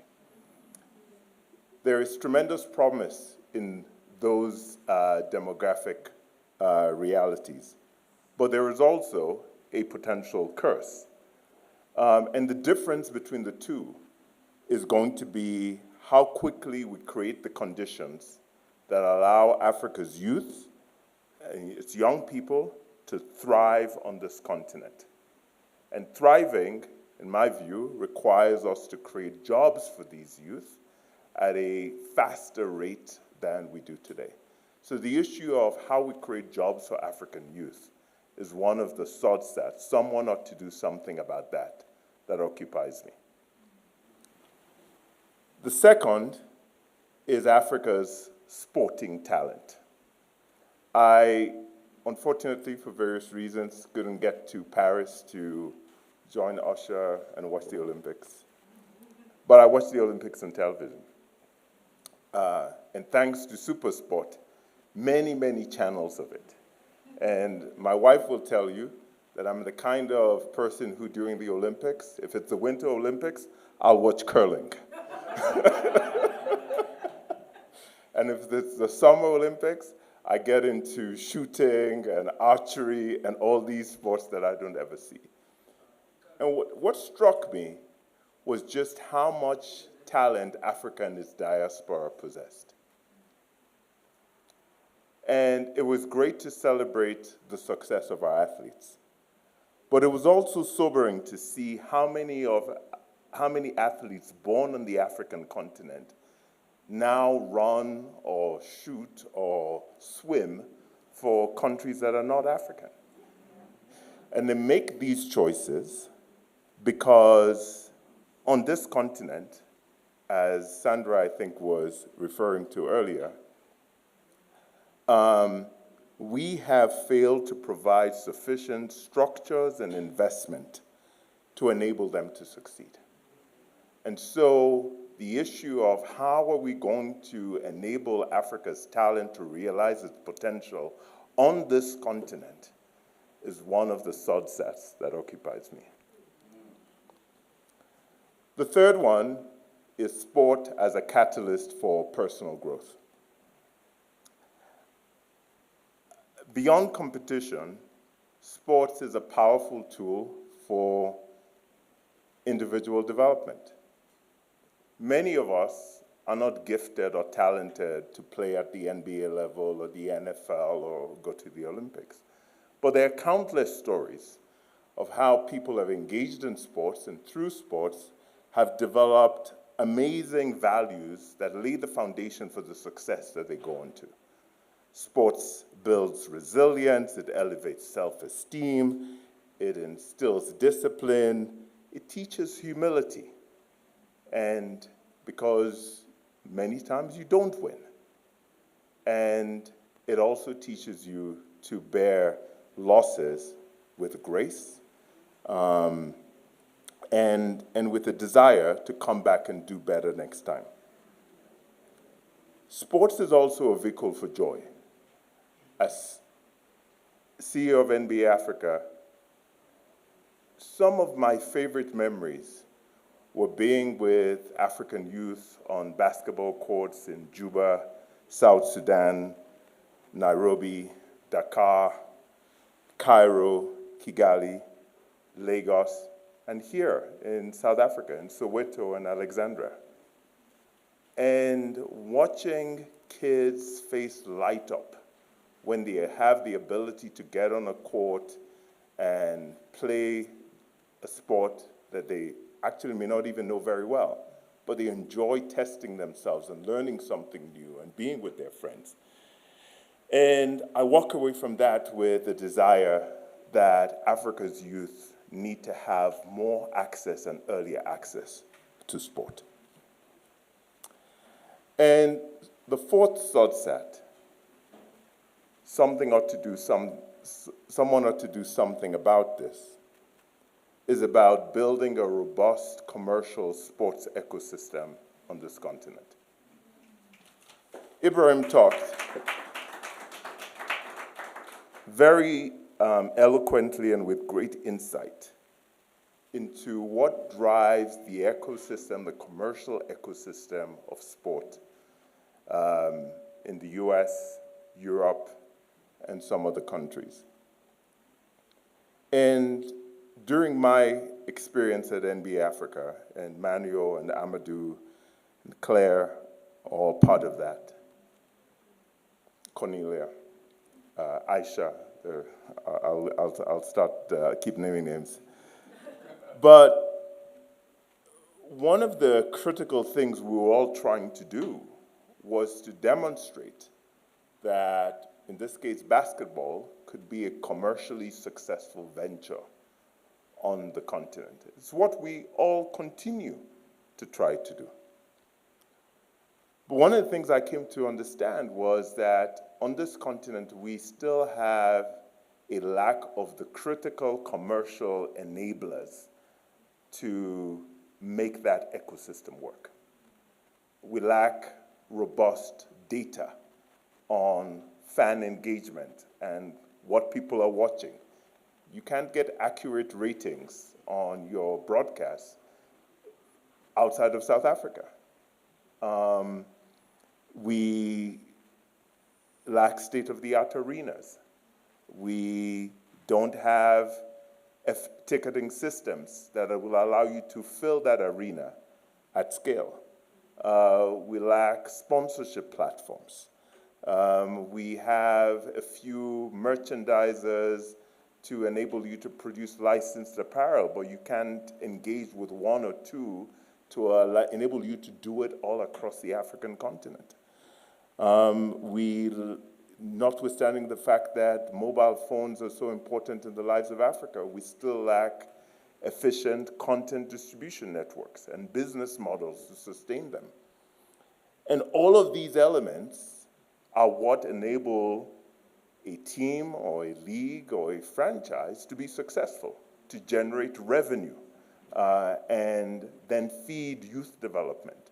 And so the importance of that commercial ecosystem is really, really critical.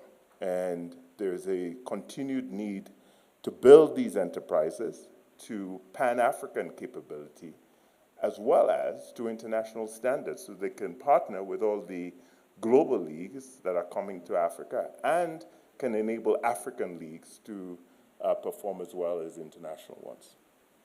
So these four subsets, Africa's youth opportunity, the need to drive sports excellence amongst our talented youth, sports as a catalyst for personal growth, and building a robust commercial sports ecosystem, those are what have inspired me to form Lions Range Group, which at its heart is about mobilizing financing and investment to support and elevate the sports ecosystem in Africa, thereby creating jobs and infrastructure that will enable our youth to access sport and realize their fullest potential.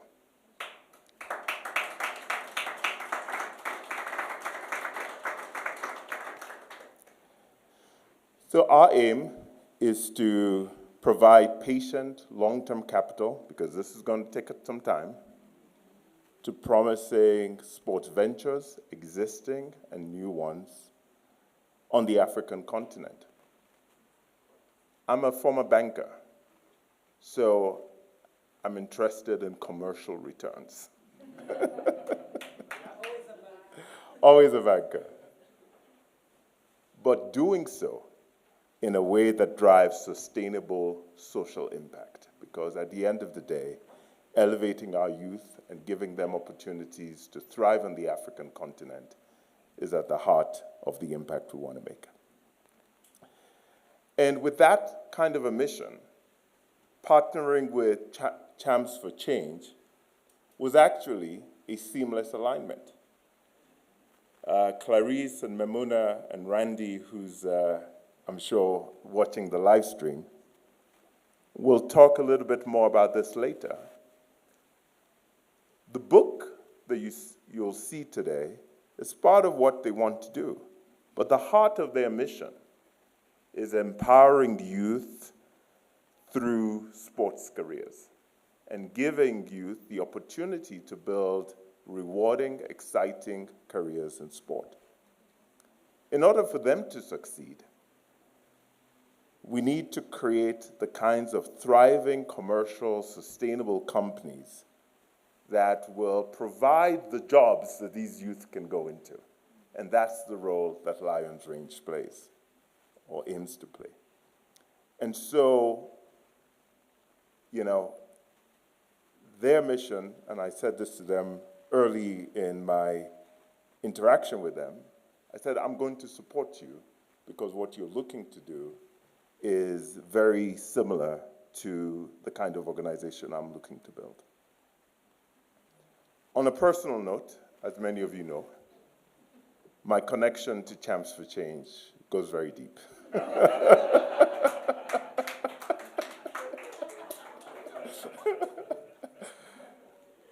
But, you know, notwithstanding that, you know, what that has given me is firsthand insight into the work, the passion, the dedication, the late nights, the calls at all hours of the day and evening in order to get to tonight's event. But beyond that, what Champs for Change is looking to do is to reaffirm the shared belief that we all have in what Amadou called the transformative power of thought. And that is worth supporting. And you who are here today, by your presence, are demonstrating that support. You're underscoring your commitment to Africa's sporting potential and all of our collective determination to be that someone who takes action. So thank you for your unwavering support. Many of you have chosen to come out on a Thursday evening in Johannesburg that is somewhat cold. And as you leave here today, having heard the incredible stories that have been talked about on this stage, and some of you, I think, will leave with a copy of the book in your hand. Think about how you can be a someone who does something about making Africa's sports ecosystem much more successful than it is today. Thank you. Wow. It continues to be difficult to speak after the people on this stage, but I'll keep trying. And since you said and encouraged everyone to be someone that does something, I'd like to use this opportunity to give a shout out to the FIBA Africa family, the president, Mr. Anibal Manave from Mozambique, and the COO, Julien Farran, also deputy, of course, regional director of Africa, and Jean-Michel. Is Jean-Michel somewhere? He's the only person from Madagascar whose name I can pronounce. And now he's not even here to hear me pronounce it. Just killing my vibe, but it's okay. I'm going to call back on the stage someone who I already told you. Her name in Swahili is Angel, but this is Malaika, right? But Kumalo is a name after royalty.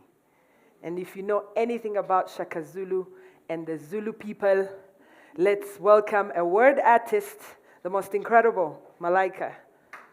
Yeah.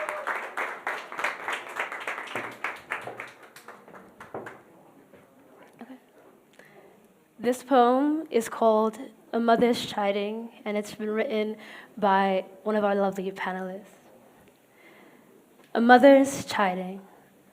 We are children of the continent, sons and daughters of the sun. Mother cries to us, what have you done? Do you ever visit? Do you ever write? Mother is sad. Why do you fight? Mother's word stings, but she goes on. She cries to all her scattered children. Do we hear? Do we listen? Do we understand? I have borne strong children, she wails. I have borne good children. But one by one, they travel. To learn what I can't teach, they claim. To become better educated, they claim. To bring back knowledge to me, to help me, they claim. But no one returns. No one writes. No one visits. Even when they come back, they bring back nothing. Instead, they take. They take what I can't afford to give. How does it feel, my children, to steal from your mother? When your brother steals from him, you chase him down, to kill his deed. But when the man comes, knocking at my door, you answer. Compared to my riches, his offers are spit. But you don't refuse him. You let him in, and you take it. He steals from me, and you watch. Tell me, my children, how does it feel to watch your mother robbed? To know that you didn't stop her pain. Listen to my heart, my children. My potential stands strong, but I'm lonely and I'm hurt. I know what I lack. I need my children back. I'll send you out with my blessing to learn the knowledge of the world. But when I call, when my heart starts to fall, I know what I lack. I need my children back. Thank you. Woo-hoo. Please, let's keep clapping, I beg you. Whoops. All right, I'm back. All right. Thank you so much. Royalty. I'm trying to get your attention, Kumalo. All right. Thank you so much for that beautiful poem. I'm definitely going to ask you to send me the words so I can look at them in a quiet and incredible place. But I just want to share something with you. When I was, Masai Ujiri, can you please say hello to the people? It's good to see you. Obviously, first man from Africa to be a general manager in the NBA. And NBA champion with the Toronto Raptors. Randy, I hope wherever you're watching from in Montreal, you're happy. Okay, when I was growing up, the closest successful black woman in my life, at least globally, was Serena Williams. But the person I'm going to introduce you to went to school 10 miles from my ancestral home. She did her bachelor's in law at the University of Makerere, so obviously as a Ugandan I'm happy, and did her master's in law at the University of Pretoria, South Africans, okay.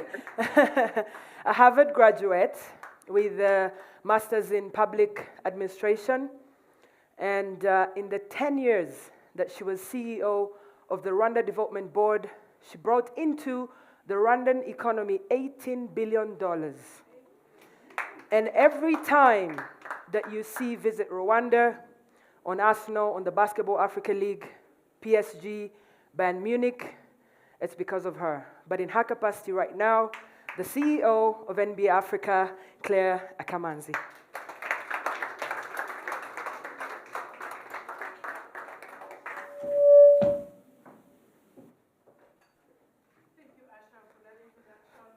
And good evening, everyone. I know it's been a long evening, and I can read your faces. I hope she'll be short. I hope she's not going to make it too long, and I'm going to try not to do that. But we're here in South Africa for the BAL playoffs and finals. We are almost coming to the end of the week, but we started in Morocco via Senegal, Rwanda, and South Africa. And as we went through that season, there are 4 numbers that stayed in my mind and that have kept recurring in my mind. And those numbers are 250, 5.4, 37, and 650. Those are the what? So those numbers summarize what a sports league like the BAL can do or has been doing on the continent. These numbers reflect the impact that the BAL has had for the first 4 seasons before we came to this 5th season. So what do those numbers mean? $250 million is the GDP contribution that BAL has had on the African continent. 5.4 billion, the second number, is what BAL is expected to contribute to GDP in the next 10 years. The third number, 37, is 37,000 jobs that are linked to the BAL for the first 4 years. 650,000 jobs is what we expect the BAL will contribute in job creation for the African continent in the next 10 years. Now, those are numbers, but behind those numbers are opportunities for different people in different industries. Obviously, opportunities on the court, because this is competition on the court. But this is also talent that we've seen beyond the court that have also contributed to these numbers.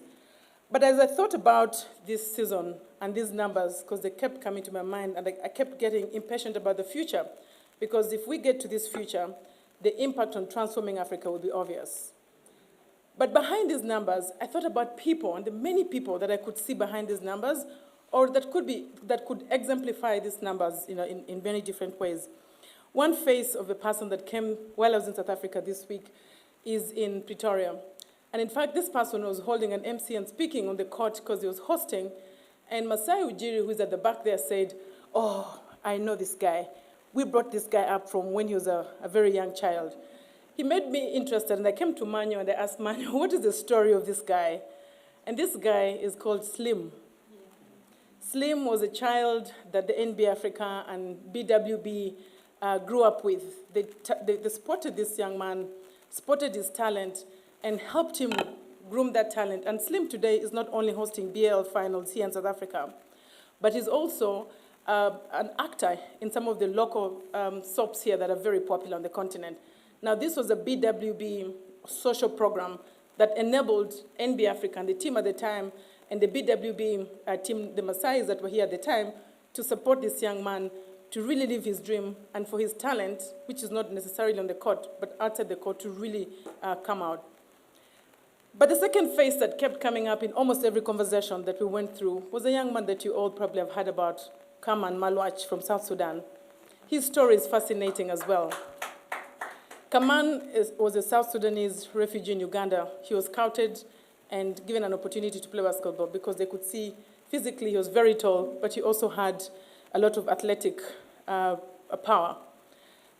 Kaman went to the NBA Academy at a very young age. Within 4 years from being spotted to going to the NBA Academy in Saly, Senegal, he played for BAL as part of the academy students that play on the BAL teams. He played with City Oilers from Uganda. But the best visual that I remember about Kaman is seeing him playing for South Sudan at the Olympics and playing this our kid from the NBA Academy playing on the court with LeBron James, with Steph Curry, and all these, big talent on the court during the Olympics. And for me, that is the story of Africa, and it's a story of excellence. It's a story of opportunity. It's a story of, the talent is there, the opportunity is there. We just have to keep unlocking and unleashing and giving the world the privilege of this talent. And when we see what's happening with the NBA Finals, the MVP for the Eastern Conference, Pascal Siakam, another beautiful story. Someone whose story started here in South Africa during a Basketball Without Borders camp. And I'm told the story goes, he wanted to be a pastor. But then God had his ways, right? They say God's way is not our ways. So there he is, talent that is excelling again on the global stage. And so when I look at the future, and I look at all these stories, and when you look at the numbers, we know that sports is outpacing GDP growth in Africa. In fact, it's expected that sports will grow between 8 to 10%. And that was going to bring the sports industry size to about $100 billion in 2030. And sports, even basketball that we represent, is growing very fast, second fastest growing sports on the continent. And with all of this, plus the youthful continent, 40% of the youth in Africa will constitute the population of the world. And all these things that we know about Africa, when I look at the future, I just can't wait for the future. I'm sure you can't wait for the future as well. And so with all the programs that we have, talent development, infrastructure development, ecosystem development, I think there's a lot that we're going to be seeing in the future. And so I want to end by thanking our organizers today, Champs for Change. Thank you, We Will Lead, and Lions Range, Victor. And of course, Victor is a colleague that I've worked with as well before even joining the NBA when I was still in my previous job in Rwanda. And so when I look at the ecosystem and all these organizations really promoting the basketball ecosystem alongside NBA and many others, all I can say is that let's ignite that future that will transform Africa through the power of sports. Thank you.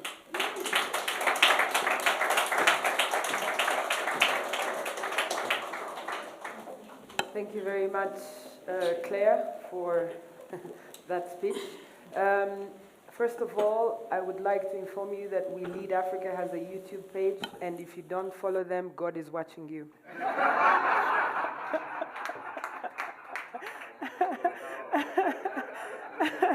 Please. And Ibrahim already told you about the power of God, whether you're Muslim or Christian, he's watching you, omnipresent. But of course, everyone we've had here is a champion for change, and you're going to allow me, please, to introduce Randy Sumaro, who is joining us online from Montreal, Canada, who's going to introduce our incredible authors of the book of why we're here today. Of course, I know the two ladies, so I'll let Randy do the job. Randy, over to you. Thank you, Asha. Good to everyone in Johannesburg today. Et bonsoir à nos familles, amis francophones qui nous suivent en direct sur YouTube depuis Abidjan, Paris et Dakar.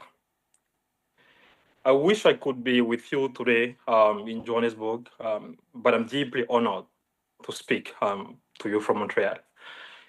So this book that we are here for was not just a project. It's a reflection of a movement already in motion. We did not create something new. We captured what already existed, the powerful voices, journeys, and vision across African sports, and across the continent. When we started this, our goal was simple: to let our people speak in their own words. And what they shared with us was profound. Stories of resilience, brilliance, identity, strategy, and sometimes survival. From the very first phone call to the final edited sentence, this journey reminded us how powerful it is to be seen, to be heard, and to be believed in. And it's your voices, the 40 contributors in this book, that make it what it is.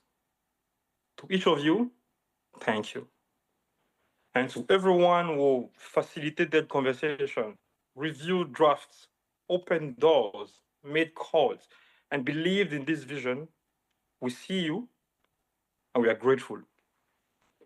And to our friends, partners, collaborators, sponsors, supporters, thank you for making this possible. You've helped us build something lasting. This book is not just pages. It's a spotlight shining on those who rarely get the credit. It's a mirror for youth to see that they too belong in this industry. For them to see what Amadou Galoufal has done coming from Kaolack in Senegal, what Victor William has achieved coming from Freetown in Sierra Leone, and how he's done it. How Lynn Washira went from being an intern at a radio station in Nairobi to being Kenya major lead at the recent Paris Olympics. And I can go on and on. This book is also a door. It's a door towards something greater. But when we started this, we also knew that stories alone are not enough. So we asked ourselves, we launched the book, then what? What's next? And that's why today we are officially launching Champs for Change, or C4C, a platform born from the same mission to empower youth across Africa to pursue career in sports. If this book is the spark, C4C is the system. It's how we turn inspiration into access, stories into strategies, and visibility into opportunities. We believe young people across Africa should be able to build full career in sport beyond being players, without having to leave the industry or the continent. And Champs for Change is one way we are working toward that. And with that, I'm proud to introduce two incredible women I've had the honors to work with over the past month. My co-editors, co-founders, and co-dreamers, Mimuna Williams and Clarisse Mashangwana, who are there in person tonight to share with you what's next. Thank you, and enjoy the rest of the evening.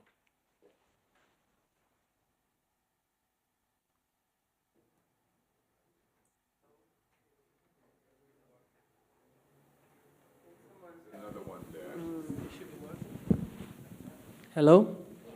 One of the dangers of speaking very near dinner time in Africa, when you have these giraffe-like looks, is that I may be confused with food, so I'll be very brief.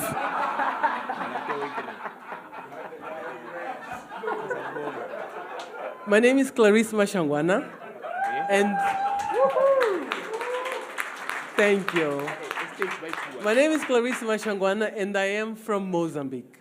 I started to play basketball at the age of 6, unaware that the dribbling of the basketball would become my lottery ticket to acquire higher education beyond African borders. I left Africa at 17 because of basketball, and I traveled the world using basketball as my passport to enter into new countries, learn new languages, cultures, and relate with people of different walks of life, some of which change makers and global set-minders, as some of you distinct guests. My walk of life was unique, and that's why I'm sharing my story, despite the challenges of what Africa is. So I was able to, in that process, be drafted by the Women's NBA. And I share my story not because I was destined to success. I know I wasn't. I succeeded because of basketball, what basketball gave me: resilience, courage, and self-belief.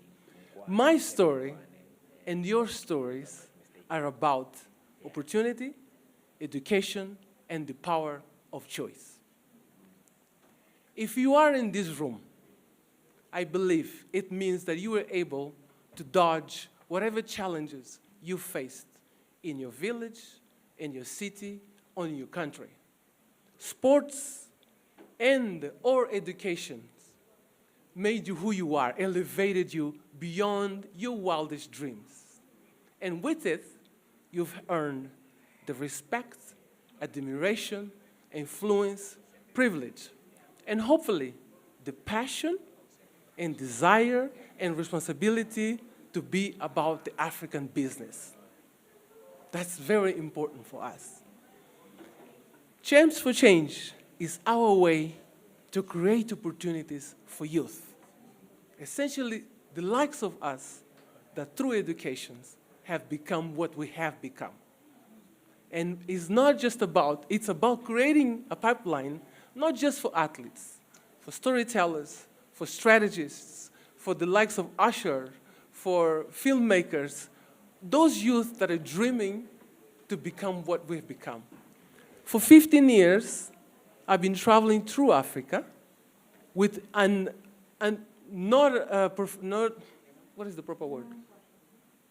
An unofficial title as the African ambassador in the NBA. Not official, but I've made it throughout the experience that I've had.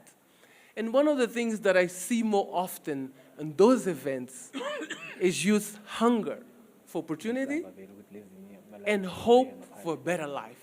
And Champs for Change is that desire to build those opportunities. And that's what is important for us. As we continue to build this process, I'll share with you some of the alphabet that has to lead youth to a mindset to be a winner.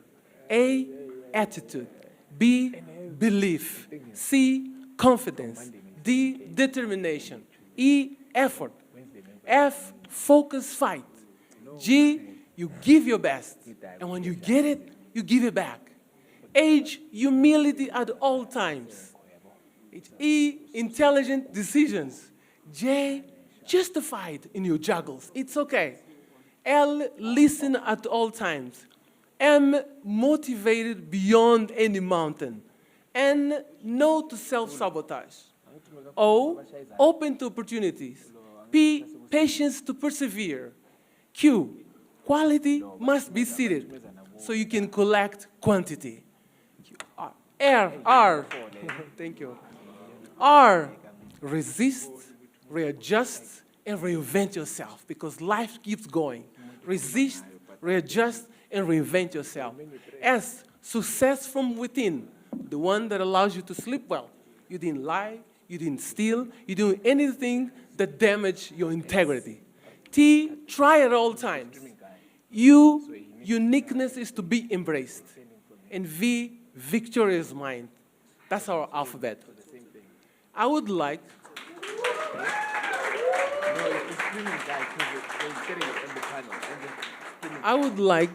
to introduce the soul, the diplomat, and the academic wealth of Champs for Change. Dr. Memuna Williams.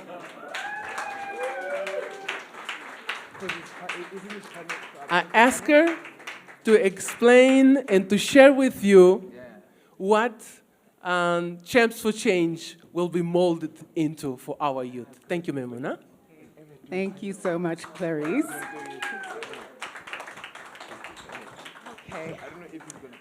Well, first of all, I wanted to make sure that everyone in here understands how thankful I am for your being here today and for your support. So for everyone who's made today possible, please accept my heartfelt thanks from the bottom of my heart. I've just thrown away my notes because you've heard from my amazing co-founders, Randy and Clarice, and that would have not been adequate for me to come up here and follow what they've just shared with what my prepared remarks. And I'm the only thing standing between you guys and maybe a little bit more food and some networking and actually seeing this book that we've been talking about. So I'll be very brief. But it's been an amazing evening. In my mind, I think that we've heard across the panels and across the talks the interlinking of all of the opportunities and challenges that we have here for the sports ecosystem in Africa. And as Victor shared with us, we are the ones who are going to have to do something about it. And, you know, at Clarice's prompting, we at Champs for Change are now starting to do a little something about it. One of the things that Amadou likes to say is that the NBA Africa family and BAL really like it when they ignite other initiatives in the creative industry. And this is really exactly what has happened with Champs for Change. Clarice and I co-mentored at a BAL for Her event, two of them actually, one in Cairo and one in Kigali. And both times, as Malika was at the BAL for Her event just a couple of days ago, it's an amazing event, and the young women who come to be mentored really are hungry, as you've heard other people here say today, for information and mentoring and all of those things.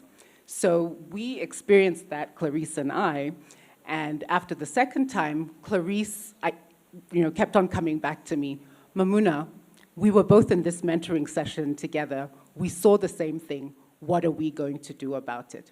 And she kept on coming to me again and again until I couldn't ignore her. And I was like, right, okay. Clarice keeps on asking me about this, and I'm going to have to do something about it. And so I focused in about 2 years ago on answering Clarice's call. And here we are today, launching an actual venture. Yeah.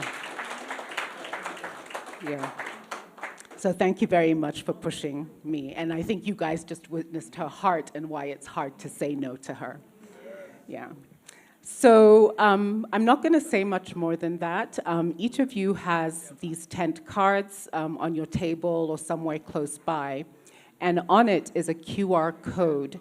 And if you scan it, it'll take you to a few links that explain to you a couple of different ways in which you can partner with us.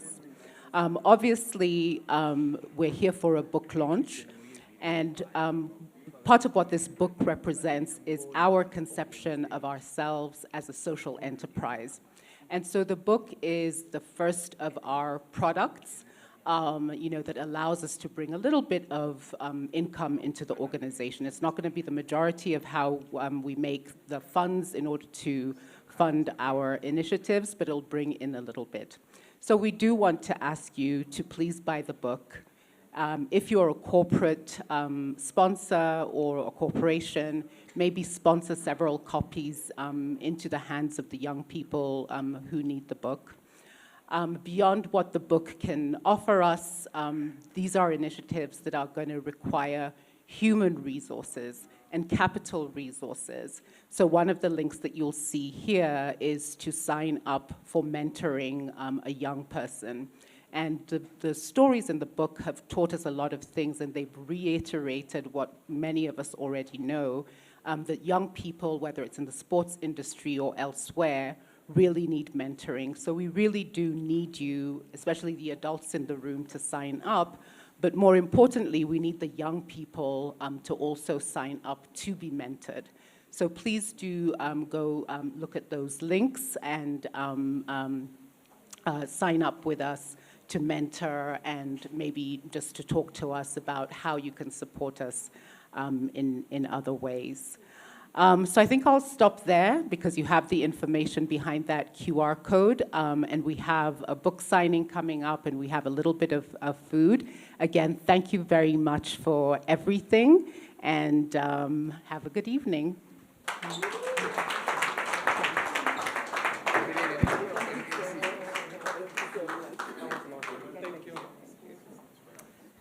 so much, Memuna.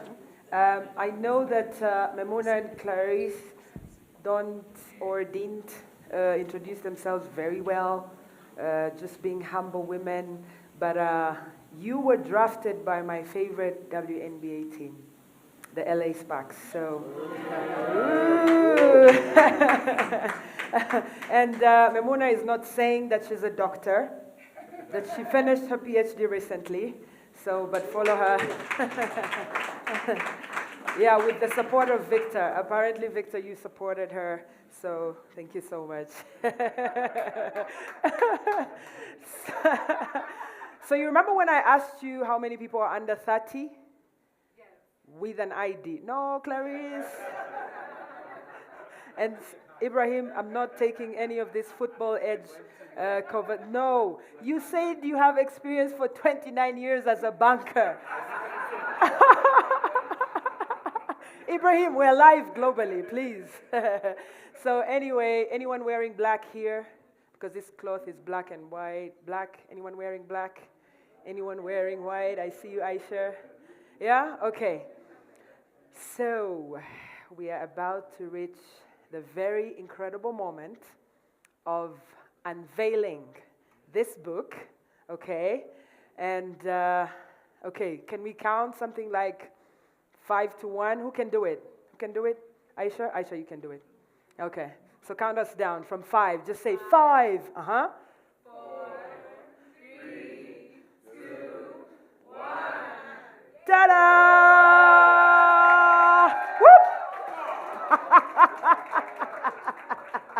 I think that is championing change for sure. So here you go, guys. This is what it looks like. Let's clap for everyone that contributed. All the editors and the authors and the most incredible stories that are inside here. So first, I'll begin with all the contributors. You get yourself a copy. It's, of course, downstairs. And if you're under 30, now I'm very serious. If you're under 30, you get yourself a free copy. Ooh.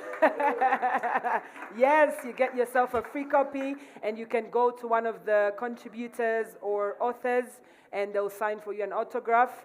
But if you're above 30, you, of course, get a free bookmark and a pen, and then you swipe your card. Okay? It's such an honor. So then you swipe your card, get yourself a book for your family, for your friends, all right? And that will be on the left. And I know you guys are very rich people, okay? Don't be like people who are pledging at African weddings, okay? Actually pay. All right, thank you so much, everybody else. Ngiyabonga. It's been such an incredible day. Let's make this happen, yeah? Okay, Amandla. Awe too. All right, all right.